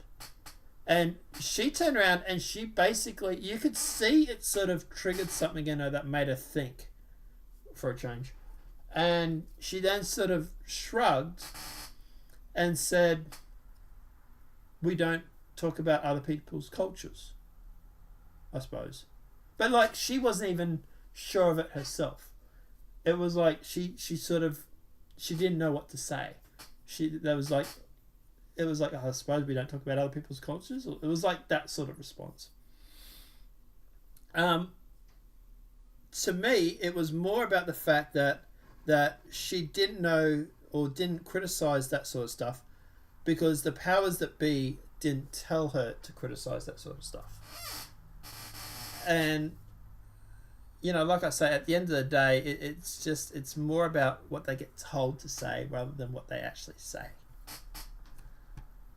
But, like I say, at the end of the day, it's that's why I reckon the left isn't attacking Snow White and Disney because, like you say, it's tribalism. They're on our side. Why would I go against Disney? They're right. They're on our right side of history. But then as soon as Disney steps out of line and does something wrong, then you'll probably find they'll loop back and they'll attack Disney for not putting in Seven Dwarfs. But at the time, they won't mention it because Disney's on the right side of history. If they can even remember. Well, I'm pretty sure the Conservatives will remind them. True. Yeah. All right, let's jump into the story that you were talking about. All right, so I gazed into the WorldCoins orb and saw a boring dystopia staring back at me. OpenAI CEO Sam Altman, who, by the way, was on Lex Friedman's podcast a couple of months ago, startup WorldCoin has a relatively straightforward pitch to prospective users. First, you fork over scan your eyeball to one of several thousand iris scanning basketball-sized metal computers called orbs. In exchange, you receive a one-of-a-kind world ID. Holy shit, this is dystopian. That could one day be used to verify your identity through the web In many locations, WorldCoin would actually trade you some of its own WorldCoin cryptocurrency tokens simply for being human. Gizmodo was invited for some face-to-face time with the Orb this week. I wonder if they stuck their eyeball in and got scanned. The experience, which only took a few minutes, was easy, comfortable, and relatively mundane. Well, that answers the question. Of course they did. The unquestionable dystopian. Mundane, the answer. We gazed into the orbs and saw a cynical architect capitalism dream world where displaced workers bows in servitude to Silicon Valley's crypto pathos. Gizmodo arrived at the WorldCoin pop-up not far from Google's office in Chelsea, dripping in sweat, introduced by a brutal New York heatwave. Videos circulating online showed this is I got it. Yeah, okay. I was going to talk about this on Friday. Videos circulating online showed a long, winding lines of people filling city blocks, eagerly awaiting their chance to sign up so that we could mentally prepare ourselves for a toilsome, sweaty odyssey. Altman himself noted crazy lines around the world in a tweet. In a reality, there was just one other person at the shared workspace signing up when we arrived. WorldCoin staffers assured us they saw a steady stream of sign-ups in New York throughout the week. So if they weren't signing up, why were they lined up? That's odd. Were they actors or something? It's interesting. The lackluster line could be attributed to the company's decision not to offer any crypto in exchange for the iris scan in the US due to uncertain regulatory environments. Users who signed up in other markets received 25 WLD tokens. Some 2 million people signed up during the beta test period. A spokesman told Gizmodo that it could change in the future, but leadership does not appear willing to budge on that yet. So we gave away our data for free. When we started thinking about this, we didn't think we would end up in the world minus the US coin, and here we are. Altman said in an interview with the Financial Times, the US does not make or break the project like this. So a friendly WorldCoin representative and orb operator greeted us helpfully, answered our questions while the eye-scanning metal sphere sat lurking on the pedestal near the back of the room. To get started, the operator had us create a new account on the WorldCoin app. Our reporter was asked to verify that he was above 18 and was given the choice to opt in to let WorldCoin save the image of its iris to train its further algorithms. Those who don't opt in, the operator said, may have to revisit the orb location to re-verify their identity if the WorldCoin updates its algorithm in the future. Nowhere during this process was our reporter ever asked to provide his name, phone number, email, or any other identifying information, nor had he provided that information beforehand. Well, no, because it's cryptocurrency, you don't need to, you just have an ID number. Once signed up, it was time to get orbed, and the unofficial word for one of the representatives in the room. The operator awakened the stumbling orb to offer a QR code. Blah, blah, blah, blah, blah. Okay. Yeah, so they might be talking about KYC in that regard, which there's regulatory issues with that sometimes, yeah. Yeah. In Australia, you can't do anything with crypto without KYC. So I remember seeing the video of these people lining up for this. So apparently what's happened is they lined up to go through and to get scanned because they thought they were going to get this currency. But when they weren't offered the currency, they then turned around and walked off and didn't get scanned. So, you know, at the end of the day, obviously the line, I suppose, was great for buzz. Because, like I said, it was definitely portrayed as hang on, let me see if I can find the video. You couldn't pay me to do that anyway. No, you and I are smart enough not to do it.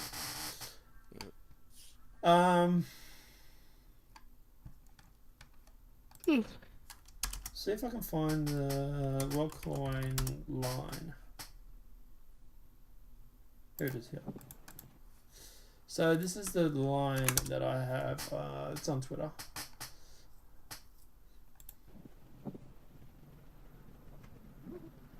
So this looks like it's in Asia because these guys and girls look Asian.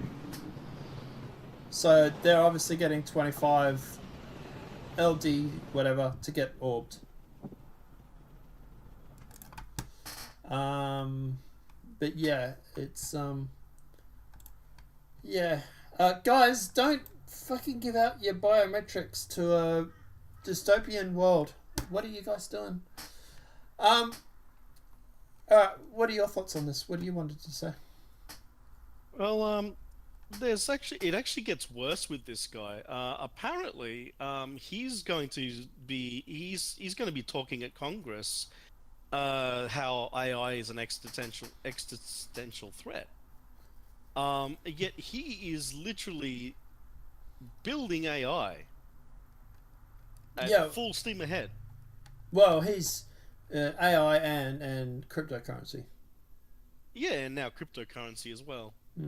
And by the way, that thing about just because you're human and they pay you money, it's some kind of form of UBI thing.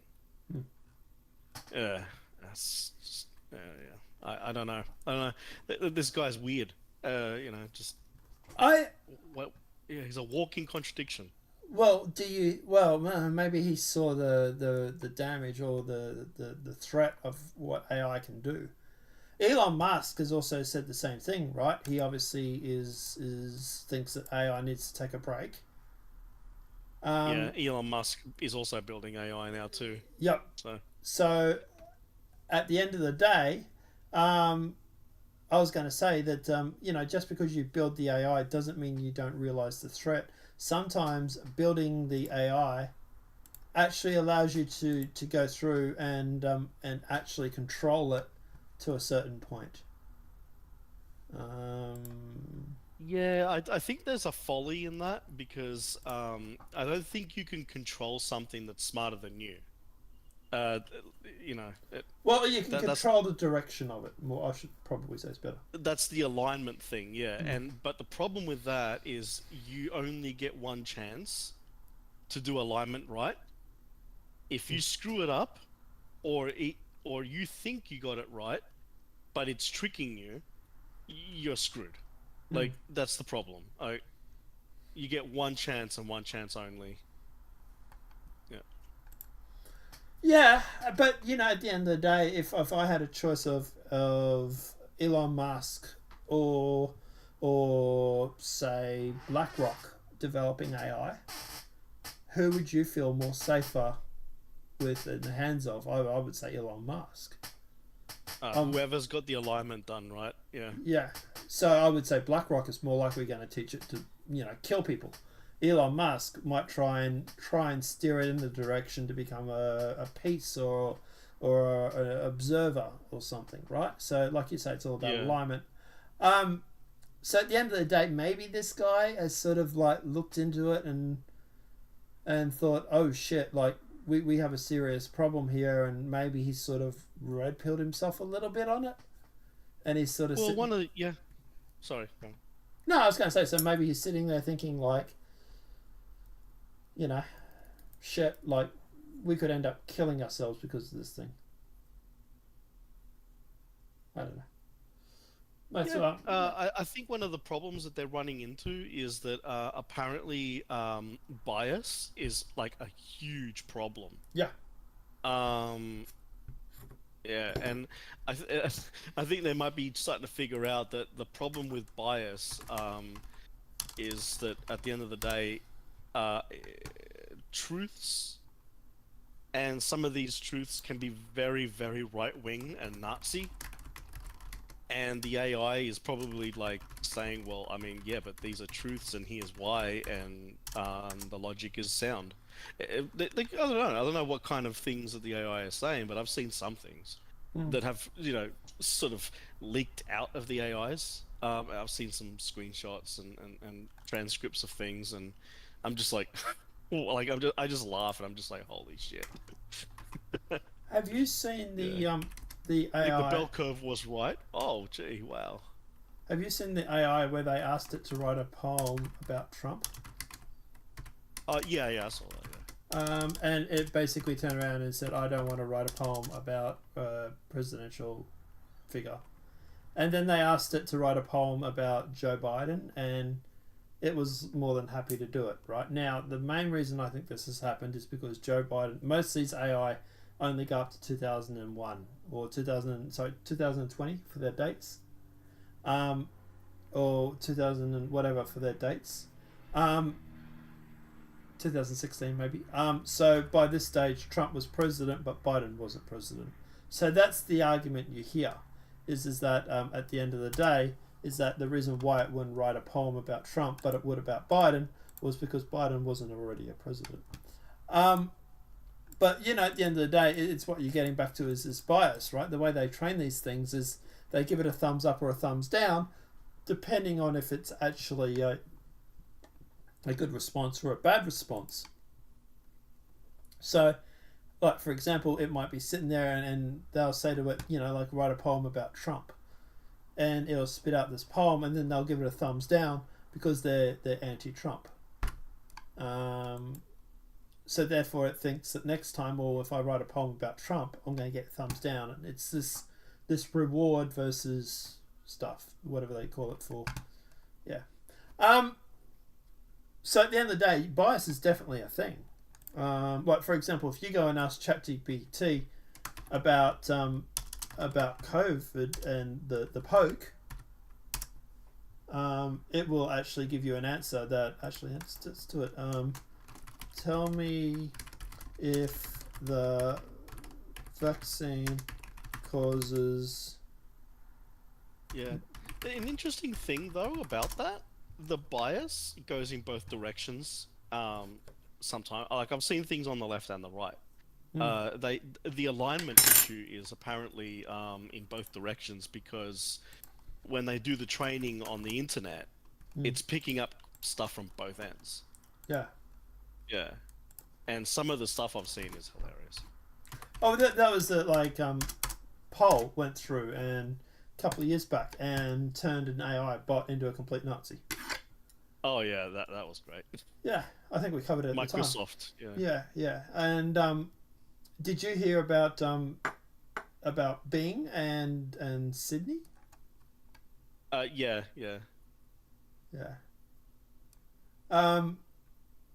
So at the end of the day, like I say, like, I've just gone through and I've just said to it here, I was like, tell me about COVID vaccines causing medical issues. As of my latest update in September, blah, blah, blah, vaccines were authorized for emergency use only. Most of the side effects are mild and temporary, including pain or swelling at the injection site, fatigue, headache, muscle pains, fever, nausea.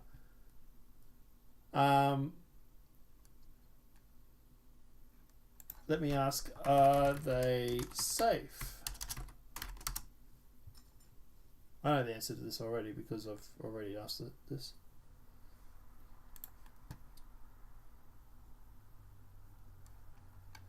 As of my latest update, oh wow, they've changed the response on this. Yeah, because there was just an update, wasn't there? Yeah, July now. Safety vaccines is continuously monitored by the health and as a medical intervention, they can risk. It's important to note, no medical intervention is entirely risk-free, but the benefits of the vaccine have been widely recognized by leaders in health. Okay, so what are the benefits? And it's just a funny thing. If you wanted to actually be a bit of a stickler, though, like, technically, it's not lying. No. Because the world leaders exactly have said that. Yeah. So, yeah. And when I ask it what are the benefits, she's a little bit slow today. So apparently prevention of COVID infection. YouTube, this is chat AI saying this, not me. Apparently it prevents COVID infection. Now, the reason why it's saying that is because that information was entered, and when it gave a response, someone gave it a thumbs up. But that's bias. That's actually not true. It doesn't stop infection. No, it can help. It can help reduce the chances of it, but it doesn't. It's not known to like eliminate the chance. Yeah. Reduce the severity of illness is probably true. Prevention of valuable population is probably true. Herd immunity, but yeah. But that's all bias. That was all programmed in with bias. I use it a lot when it comes to writing for the show. So here, for example, I can show you guys this because it's not really majorly. But at the end of the day, actually, no one on this channel probably, yeah. Here, Owen Cook. Date of birth. Right, so I went through and I said to it, now using the same progression to do the same for the following character, have I randomized the dates a little? Owen Cook, and I gave him a date of birth of 2887, the 12th of May. Enlistment date was the 1st of the 1st, 2906. And then it's gone, absolutely, here's a character sheet for Owen Cook using the same progression as before. So it worked out that he was a Starman recruit on the 29th of the 6th, 1st of the 1st, on the 29th of 07, on the 2nd of February, or 14th of February, he gets promoted to Starman. And it was able to go through and work out all of this progression on its own. Now, it's pulled this data from this here, where it goes through and it says here, these are the ranks. All right. So it goes through, it looks up the ranks, it says, yep, that's the ranks that I need. And then it just starts printing them out, and it's working them out with minimum dates for promotions and stuff like that involved. And it spits this stuff out in like 5 minutes. Like if I go through and make me a character sheet with sheet for a UEE Marine with the following details, and I will just give him a name of testing dummy, and we'll leave the same for those stuff there. And if I go through and go down,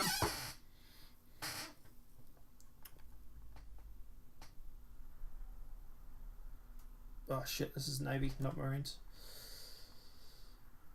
Anyway, here we go. So he has a Marine recruit, Marine private, Lance Corporal, Corporal, Sergeant, Staff Sergeant, Gunnery Sergeant, Master Sergeant. These are all the dates here. Nice. Yeah. And it works it out in seconds. Actually I want it to be UEE Marines ranks. If I go, I guess that's one way to see how it's going to replace writers. I go, what is the UEE Marine ranks? As my latest, the US Marine ranks are in the video game Star Citizen. Were not officially released. Okay, that's because it was just not out by the 2000 and whatever. So let's go Marines. Empire of Marines, and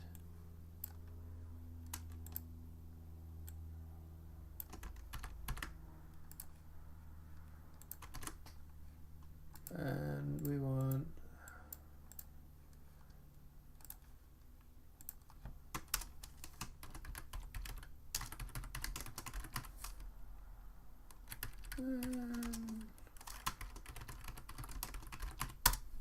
There you go. But at the end of the day, yeah, like I say, you can also go through, and you can even go through and get it to even like do stories. So like here's a story I've been working on. Act 1, Seth Morgan finds himself in a tense situation where he stands before the Syndicate's high command on the planet Stanton. They are furious with him for inadvertently exposing the organization to the world. However, Seth believes the Syndicate should come out of the shadows and openly rule the Stanton system. As the debate over his fate and punishment unfolds, tension rises, setting the stage for confrontation of epic proportions. Act 2. Seth continues to advocate for the Syndicate to come out of the shadows. Act 3 is more about the debate about whether he broke the rules and blah blah blah. As a rebel, however, his men start taking control of ships and start taking over the Syndicate.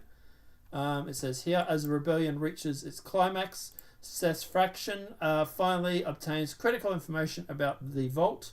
However, they also learn that the Syndicate is planning a massive offensive against them, jeopardizing the safety of Esmeralda and the entire movement. Forced with a critical decision, Seth must choose between confronting the Syndicate head-on to rescue Esmeralda, which is his wife in the show, or strategically retreat to protect the movement's future. And then in 4, in a shocking twist, Seth is about to face execution on Stanton. He reveals his true intentions. His followers storm into the room and execute the Syndicate's high command. And then it goes into a post screen. This was written by AI. Yeah.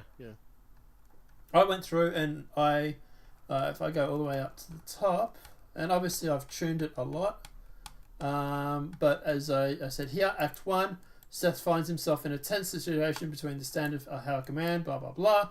There was nothing for Act 2 or Act 3. Act 4 was sort of written, and then the post-credits scene.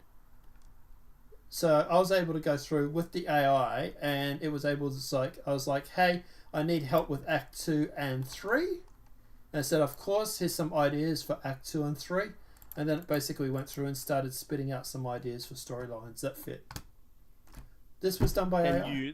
Did you feed it in like your scripts as well to give us something to sort of think about? No. Oh, okay. Like I've been dealing with this a lot over the past 2 years or 6 months, especially. Maybe it's aware of me because I have an account with them. So maybe it's able to maybe remember.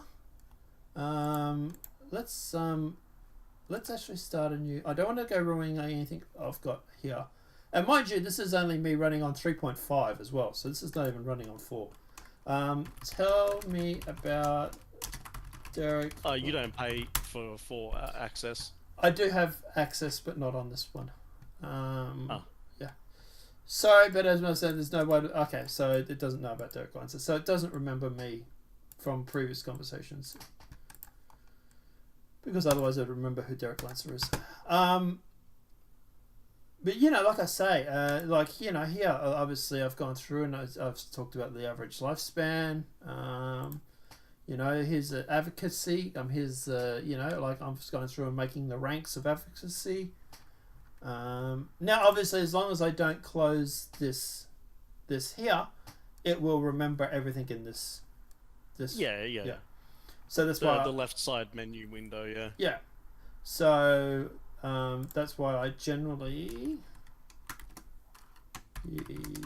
Yeah, I keep everything as well. And then this one, I want to rename this one to Navy. So at the end of the day, yeah, it basically allows me to go through and, yeah.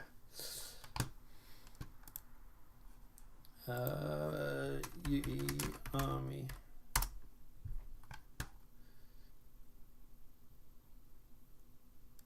There we go.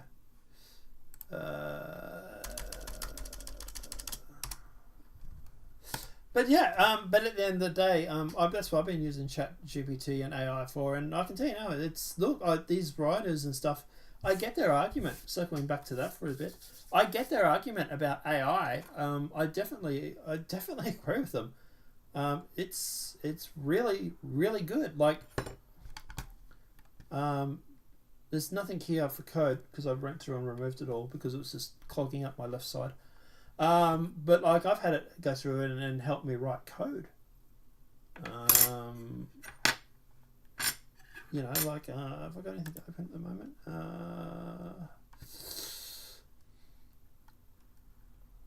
Yeah,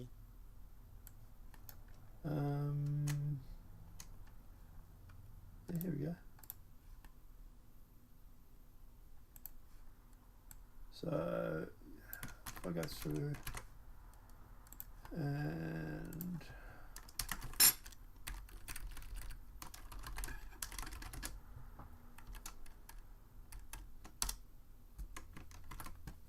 so if I go through and post this, go new chat, go there, that. Now this is code that just goes through and puts HTML on the screen that basically goes through and basically does a whole bunch of makes it look like it's a monthly usage for a website, right? And now it's gone through and it's broken it down, you know, telling exactly what the code does. And then I was like, can you please make this dynamic? Oops.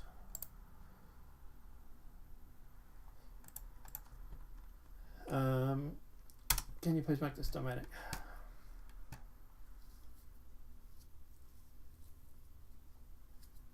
She's a bit slow today, actually, to be honest. Although I am streaming at the moment too, so it could be that actually more than anything. Yeah. Oh, is the text coming through slowly? No, it's coming through in one great big hit. So I'm thinking. That's okay. Yeah, that doesn't seem normal. That's odd. Yeah. So certainly to make the system dynamic, we can replace the static page values with PHP values. Here's the modified code, and it just spat out the code. Yeah, I did some. I fixed up a couple of scripted mods I've got for Space Engineers by feeding the script into it and saying, "Can you identify like what's causing the problem?" And because I have no idea. Yeah. And it was just like, "Yep, no problem. Here you go." And I was just like, "Okay, I'll go try that." And it loaded. And I was like, "Ah, that's funny." Sometimes. Like, okay. Sometimes you do need to go through and you do need to be very specific, and sometimes it does sort of get stuck in loops and stuff. There have been times where I'm like, you have to hallucination. Yeah, you need to know a little bit of coding to sort of like get it back on track. But like this code here, if I was to quickly look at this, so we got current usage as an echo, which is going to just display the value for whatever's current usage, which I presume is being set up further. Then we got the monthly limit, which is also in gigabytes, which is showing how much the monthly limit is. So yeah, that looks fine to me. Looks great. But, cool. Yeah. But guys, is there anything else we want to cover before we jump off for the night, or? I don't know. Up to you. What you got? Anything else? Not really. I do have to go and vacuum my car because I was supposed to do it on Friday and I fell asleep on the couch again. Yeah. No one showed up for a chat. So well, right there you go. Yeah, it is a bit late over in America time. It is afternoon and we are competing against some other big heavy hitters. There are people watching, but actually, do you know much about Adam 22's history? So I know the No Jumper podcast was basically started as a sort of like a rap thing. It was like a podcast about the music industry. I do know he has a lot of up and coming rappers. He would find them and plug them. But do you know what? Like, do you know much before that? He wasn't he a porn star at one point? Yeah, maybe. But like, do you know about like the skateboard thing? And he had a skateboarding blog. No. Do you know his last name? No. So he comes from a wealthy family. Right. and his dad was like some kind of high-ranking, worked for the DNC kind of thing, and I'm not kidding. I'm not lying. His name is Adam Grand Mason. Oh wow. Okay.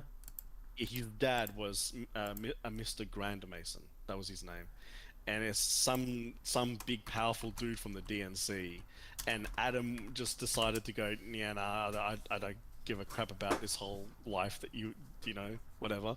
And he just like he just went and just joined up with like the whole skateboarding scene and community, and just did his own thing. He just went his own way. Yeah. He apparently I just did a search for him. Apparently he's talking on a podcast and he's upset with his girlfriend for what was happening. Shit. Well, you know how we were saying that like it's like it looks like these guys are on the rocks. Yeah. It might be a little bit might have been a little bit of foresight on our part.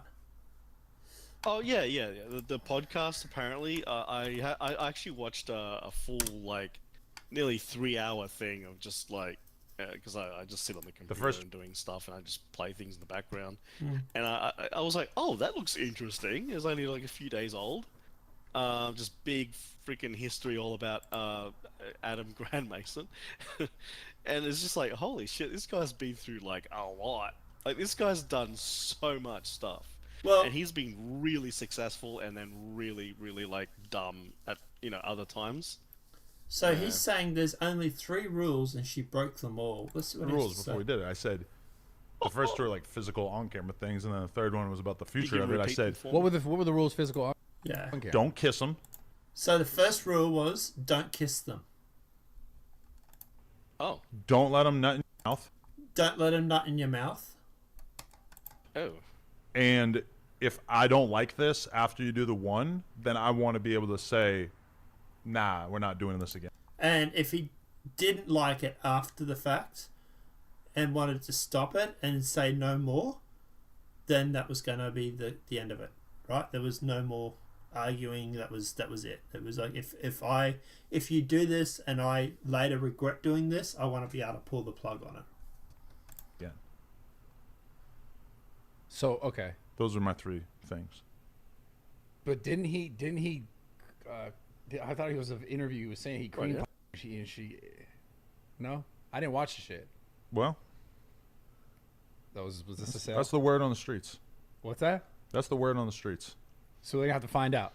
Look at you, this guy, master fucking marketer here. OnlyPlugTalk.com. OnlyPlugTalk.com. Well, it comes with a free Happy Dad Death Row collab.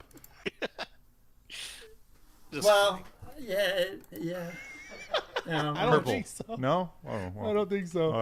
You never just get fucking. You're not just mad, dude. No. I feel like you're mad inside, man. No. He reckons he's not mad, but he seems pissed. I don't know. I think he's coping a lot when it comes to this shit. But yeah, there's some crazy stuff going on there. Yeah. The thing is, right? Do you think that he just probably doesn't care? I mean, like, estimates put it that this whole thing with having so we'll call it the cuck arc, okay? So do you reckon the cuck arc has probably made him like $1 million? No. Overall, like in just all of the different things, merch, so on. I don't think anyone's running out to buy Adam 22 Jumper Podcast merch when he's put himself out as a cuck. Yeah, what about views, like the attention, social media, ad revenue? Has he got more PR online because of this? Maybe. But yeah. But at the end of the day, so it's called the No Jumper Podcast, right? Yeah. No Jumper Podcast. We can check the analytics through Social Blade. Yeah, the channel actually has gone through a lot of things. Yeah. I think at the moment most of the side shows are dead, so it might be down. I don't know. That's interesting.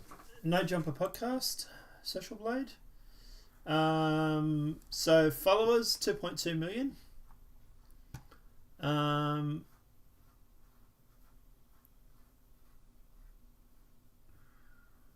When did this whole cuck thing started? He's getting 200,000 likes a day on his podcast, but he's not growing. His subscribers over the past 30 days, let me put this on screen, is only one. He's only gone up one subscriber in the whole day, the whole time. That's interesting. So last 30 days. So he's getting a lot of attention, but it's not growing. That's interesting. Yeah. He's also uploaded a whole bunch. So daily averages is around 90,000 views.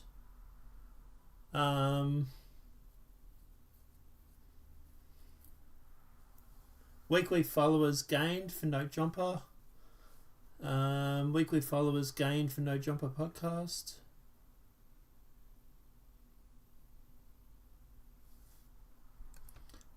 Weekly likes.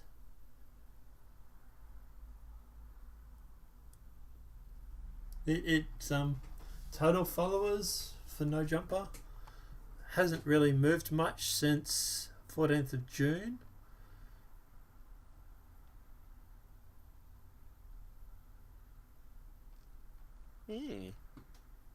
Like, I don't think it's really made much of a difference out there, to be honest. All he's done is he's just showed his girlfriend getting run through by some other guy. This is the thing, guys. This is what the left wants you to make you believe, but it's not true. Guys don't want to be known as cucks. Yeah. I mean, unless it's maybe somehow allowing him to laugh all the way to the bank while doing it, but I have no idea. It's obviously not affecting the No Jumper podcast that much. Yeah, which is a little surprising. Or they're just, I don't know, people like watching a slow motion train wreck, so you never know. Well, that's the thing. I'm actually not that surprised, to be honest. Actually, to be honest, I'm more surprised that it hasn't negatively affected the show. But I was going to say, at the end of the day, it's like...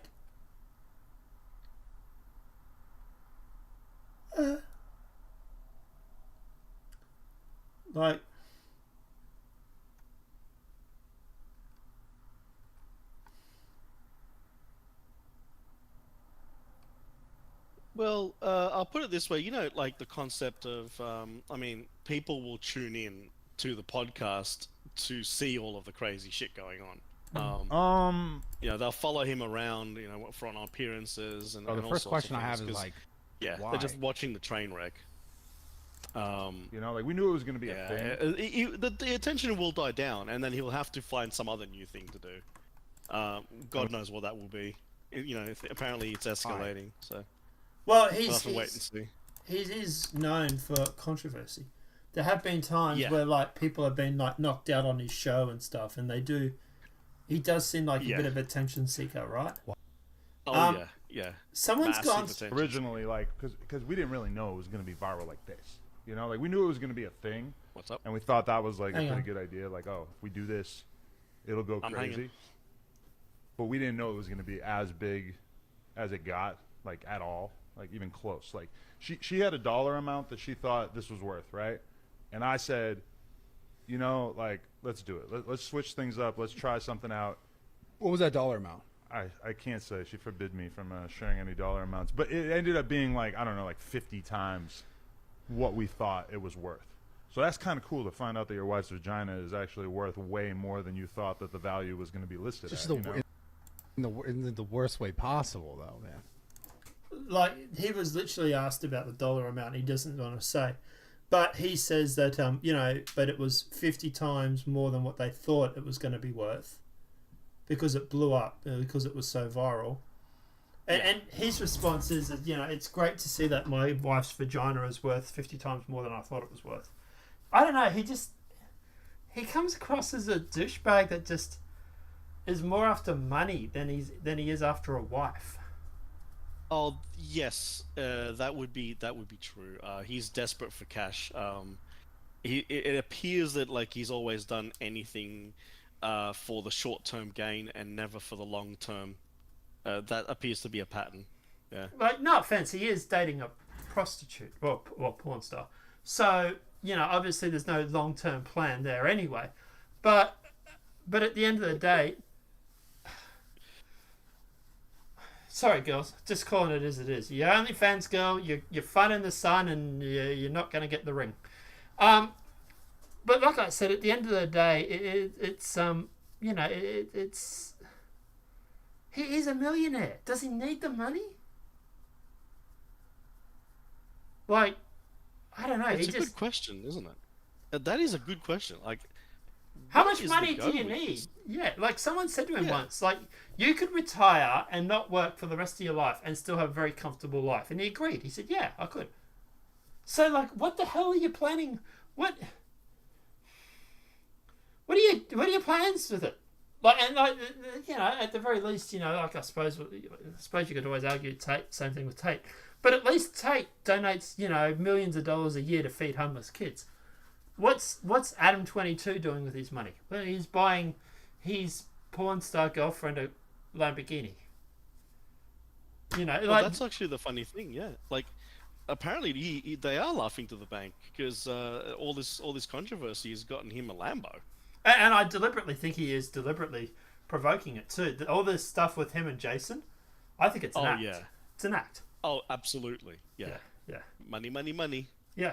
They're both laughing all the way to the bank. But you know, but at the end of the day, your girl still got nailed by a porn star. Maybe they don't care about that. It's entirely possible they just don't care. Then, if they don't care, then he doesn't love her. Yeah, maybe. I don't know. Like, here's the thing, right? People always turn around and say the argument is always, "Oh, what about Destiny?" Here's the thing: Destiny is fucking chicks on the side. Yeah, it's both open relationships. It's two sides. Yes, it's Destiny is banging a bunch of chicks because I'm starting to get list of names. Right? And yeah, I don't want to get into the names, but I've had some names that Destiny has been doing. Right? And at the end of the day, some of them are crazy too. Some of them are interesting. Apparently, like he gets himself into like these weird troubles. It's funny as fuck. Some of them are you know, fighting with their ex-partner and refusing to give him custody of the children. But at the end of the day, it's but you know, future waifu and all. But what I was going to say was, but at the end of the day, it's like at least Destiny is he's still plugging away, right, so to speak. Yeah, he's doing fine. Yeah, Adam 22, hot Swedish wife. Yeah. He's still, you know, banging her and, you know, and also banging everything else under the sun. And she's in her 20s, man. Yeah. Like, she's still in her prime. Like, yeah. Well, wait till she gets older and she won't be... I imagine when she gets older, she's going to shut this open relationship down. Who knows? Yeah, we'll see. It'll be interesting to see. Because I can tell you now, she will not want the attention. She will not be happy with Destiny plugging some other 20-year-old chick when she's hit the fucking wall. At the moment, it's somewhat fine because she can get all the attention from guys. All the guys will nut in her, right? But when she hits that wall, and those invitations, Aber and Preach, for example, those invitations start drying up.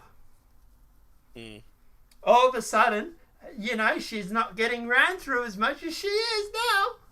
And Destiny he's only going to be more and more popular because he's going to get more and more popular online unless something happens. So his status is going to go up. He's going to have more money because he's really smart with his money and his finances and his banking and stuff. So he's going to have more status when it comes to that. By the time Destiny gets to 40 or 50, he's going to be tating this shit up. And you think she's going to be happy with him running around tating this life up, so to speak, plugging some 19, 20-year-old fucking upcoming wannabe streamer while she's 30-something, hitting at the wall, sitting at home, fucking only getting 1 or 2 text messages a week to say, hey, how about it? You think she's still going to be happy doing that shit? Fuck off. No way she is. She's going to be shutting that shit down. She's going to be like, we had our fun, but, I want to settle down and have a family and, all the bullshit under the sun. The real reason that she'll want to do it is because at the end of the day, she doesn't want a fucking competition. She doesn't want a 19-year-old or 20-year-old bimbo sucking his dick and fucking him and him possibly running off for the hotter prize. Sorry, Destiny. Calling it like I see it, bro. I don't know. What are your thoughts? Seems legit. You're like, I'm not touching this at the 10 football. No, it's fine. No, it seems legit. Yeah. Who knows? I mean, some chicks actually are still pretty damn just drop dead gorgeous in their 30s. Things tend to really slide at the 40 mark for those ones. I'll just see. She's got a pretty damn good face, so you never know. Dude, have you seen her tits though, Melanie's tits? No. Yeah, I can't. The picture's gone. I think it was an OnlyFans leak, and it's gone. They seem to do a good job of DMCAing those things, but trust me, I bet you I can find it. Craziest looking tits ever. Like saggy or good? They're perky, but the problem is, they poke out to the sides, like way more than I've ever seen before. Okay, yeah. Some chicks the ones where nipples go out to the sides, outwards. Yep. Hers are like what the fuck, hammerhead shark style. Oh wow, okay. Yeah, super weird. Yeah. I found them. Rest of her though is top notch, and she's fit too. Holy shit.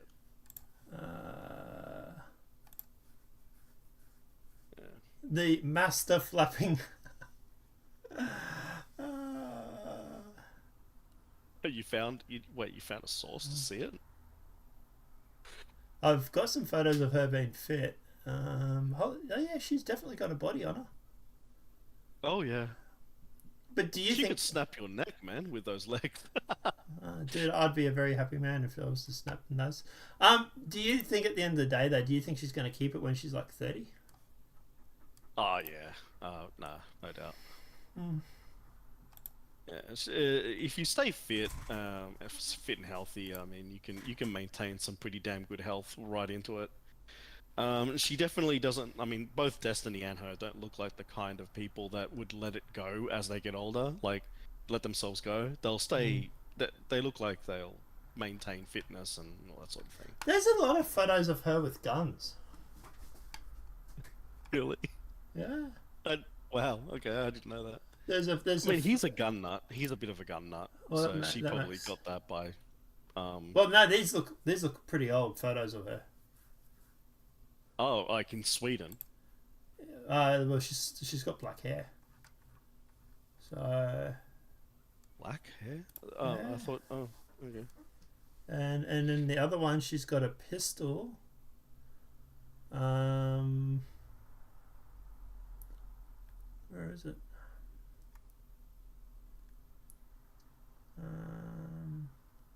You know the funny thing too about you know how things work with parasocial relationships. Yeah. One of the interesting things is because they're in an open relationship, the fan base is always thinking how they might have a chance, to fuck him or fuck her. Yeah. Yeah. That plays into the to the whole thing, I'm sure. It's look, at the end of the day, like I say, look, she's hot, sure, but like as soon as those invitation dries up, then she's gonna pull a plug on this. There's no way she's going to let Destiny keep running around fucking all these other women on the chance that he's, you know, going to run off with them. I've heard from like both of them, like running the issue of like worried about the running off thing. It's like, why would you do that when, you know, you're together and, you know, that's your wife, you know, you're together for every other reason, not just sex. So I don't know. It's an interesting concept. I wouldn't do it. It's not my thing, but each to their own. Well, you know that him and her both have admitted that when they're arguing or when they fight, the openness in the relationship gets shut down. The what now? The open relationship that they're in gets shut down when they have arguments. If they're fighting at the time, if they're arguing, the open relationship part of their relationship gets shut down. That's a good idea, actually. Yeah, that makes sense. Yeah, but it just goes to show that, you know, there is that always that, and the reason they've said they do this is because at the end of the day, it's because of because they're worried that if they're fighting, then it's going to be more tempting to go and, you know, fuck someone else and have a fling and run away or whatever, right? He's like, we don't want to add that pressure. That is a damn good idea. Yeah, but it just goes to show that it's not necessarily a you know, I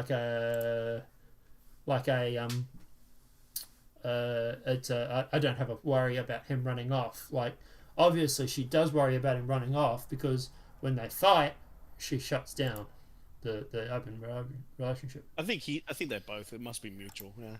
Yeah, but like I said, obviously they do care about the argument because, well, if they didn't, yeah, but I think it also shows that like having an open relationship has more nuance than I suppose we can think of.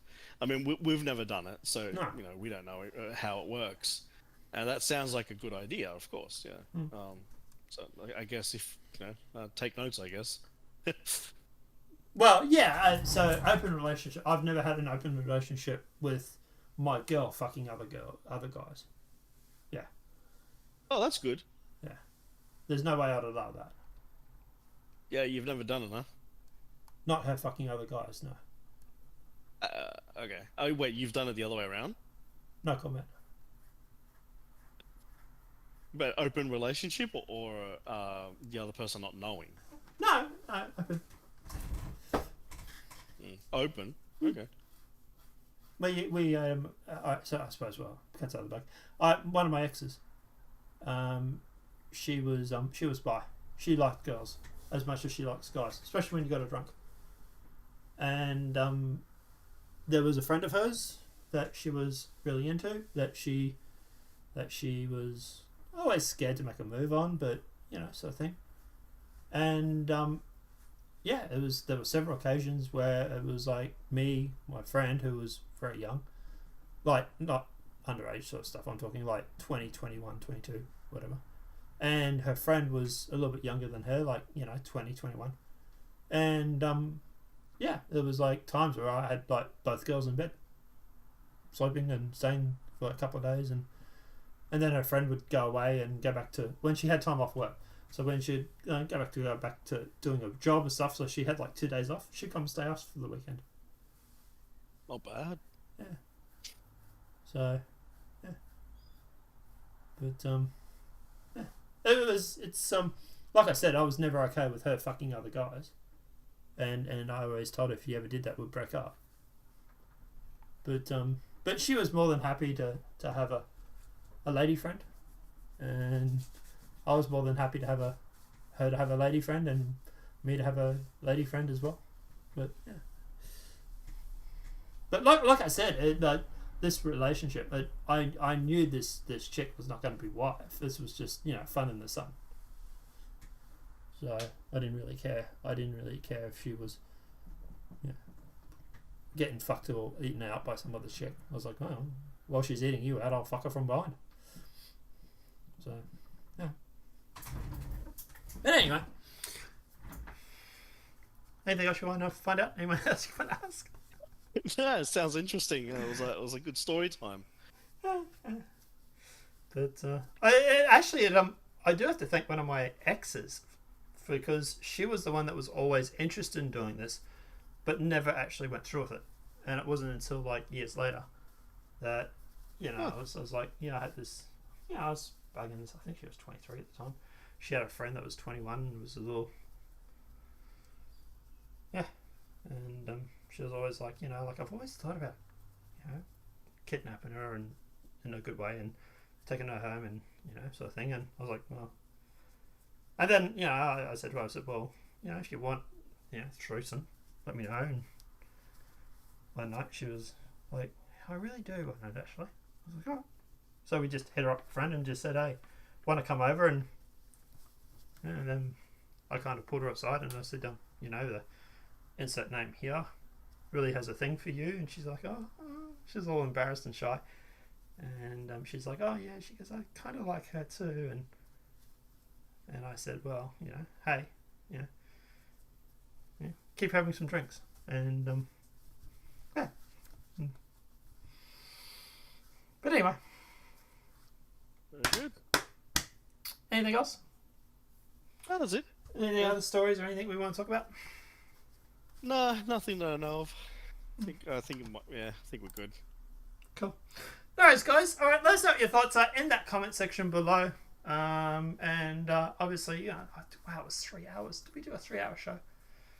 Almost. Looks like it. Anyway, I've got to go and vacuum my car, wash and vacuum my car, and I've still got to sort out the shit from my new car that's turning up. But, yeah. Got a new one, eh? Yeah. Sounds good. Yeah. Actually, funny thing is chick ran up my ass at traffic lights on... In a bad way? No, it didn't damage the car, actually. Or your bum. The bum's okay too? Well, yeah. Although she was actually kind of hot, and I felt like turning around and saying to her, like, hey, if you want my number, there's easier ways to do it than to run up my ass at traffic lights.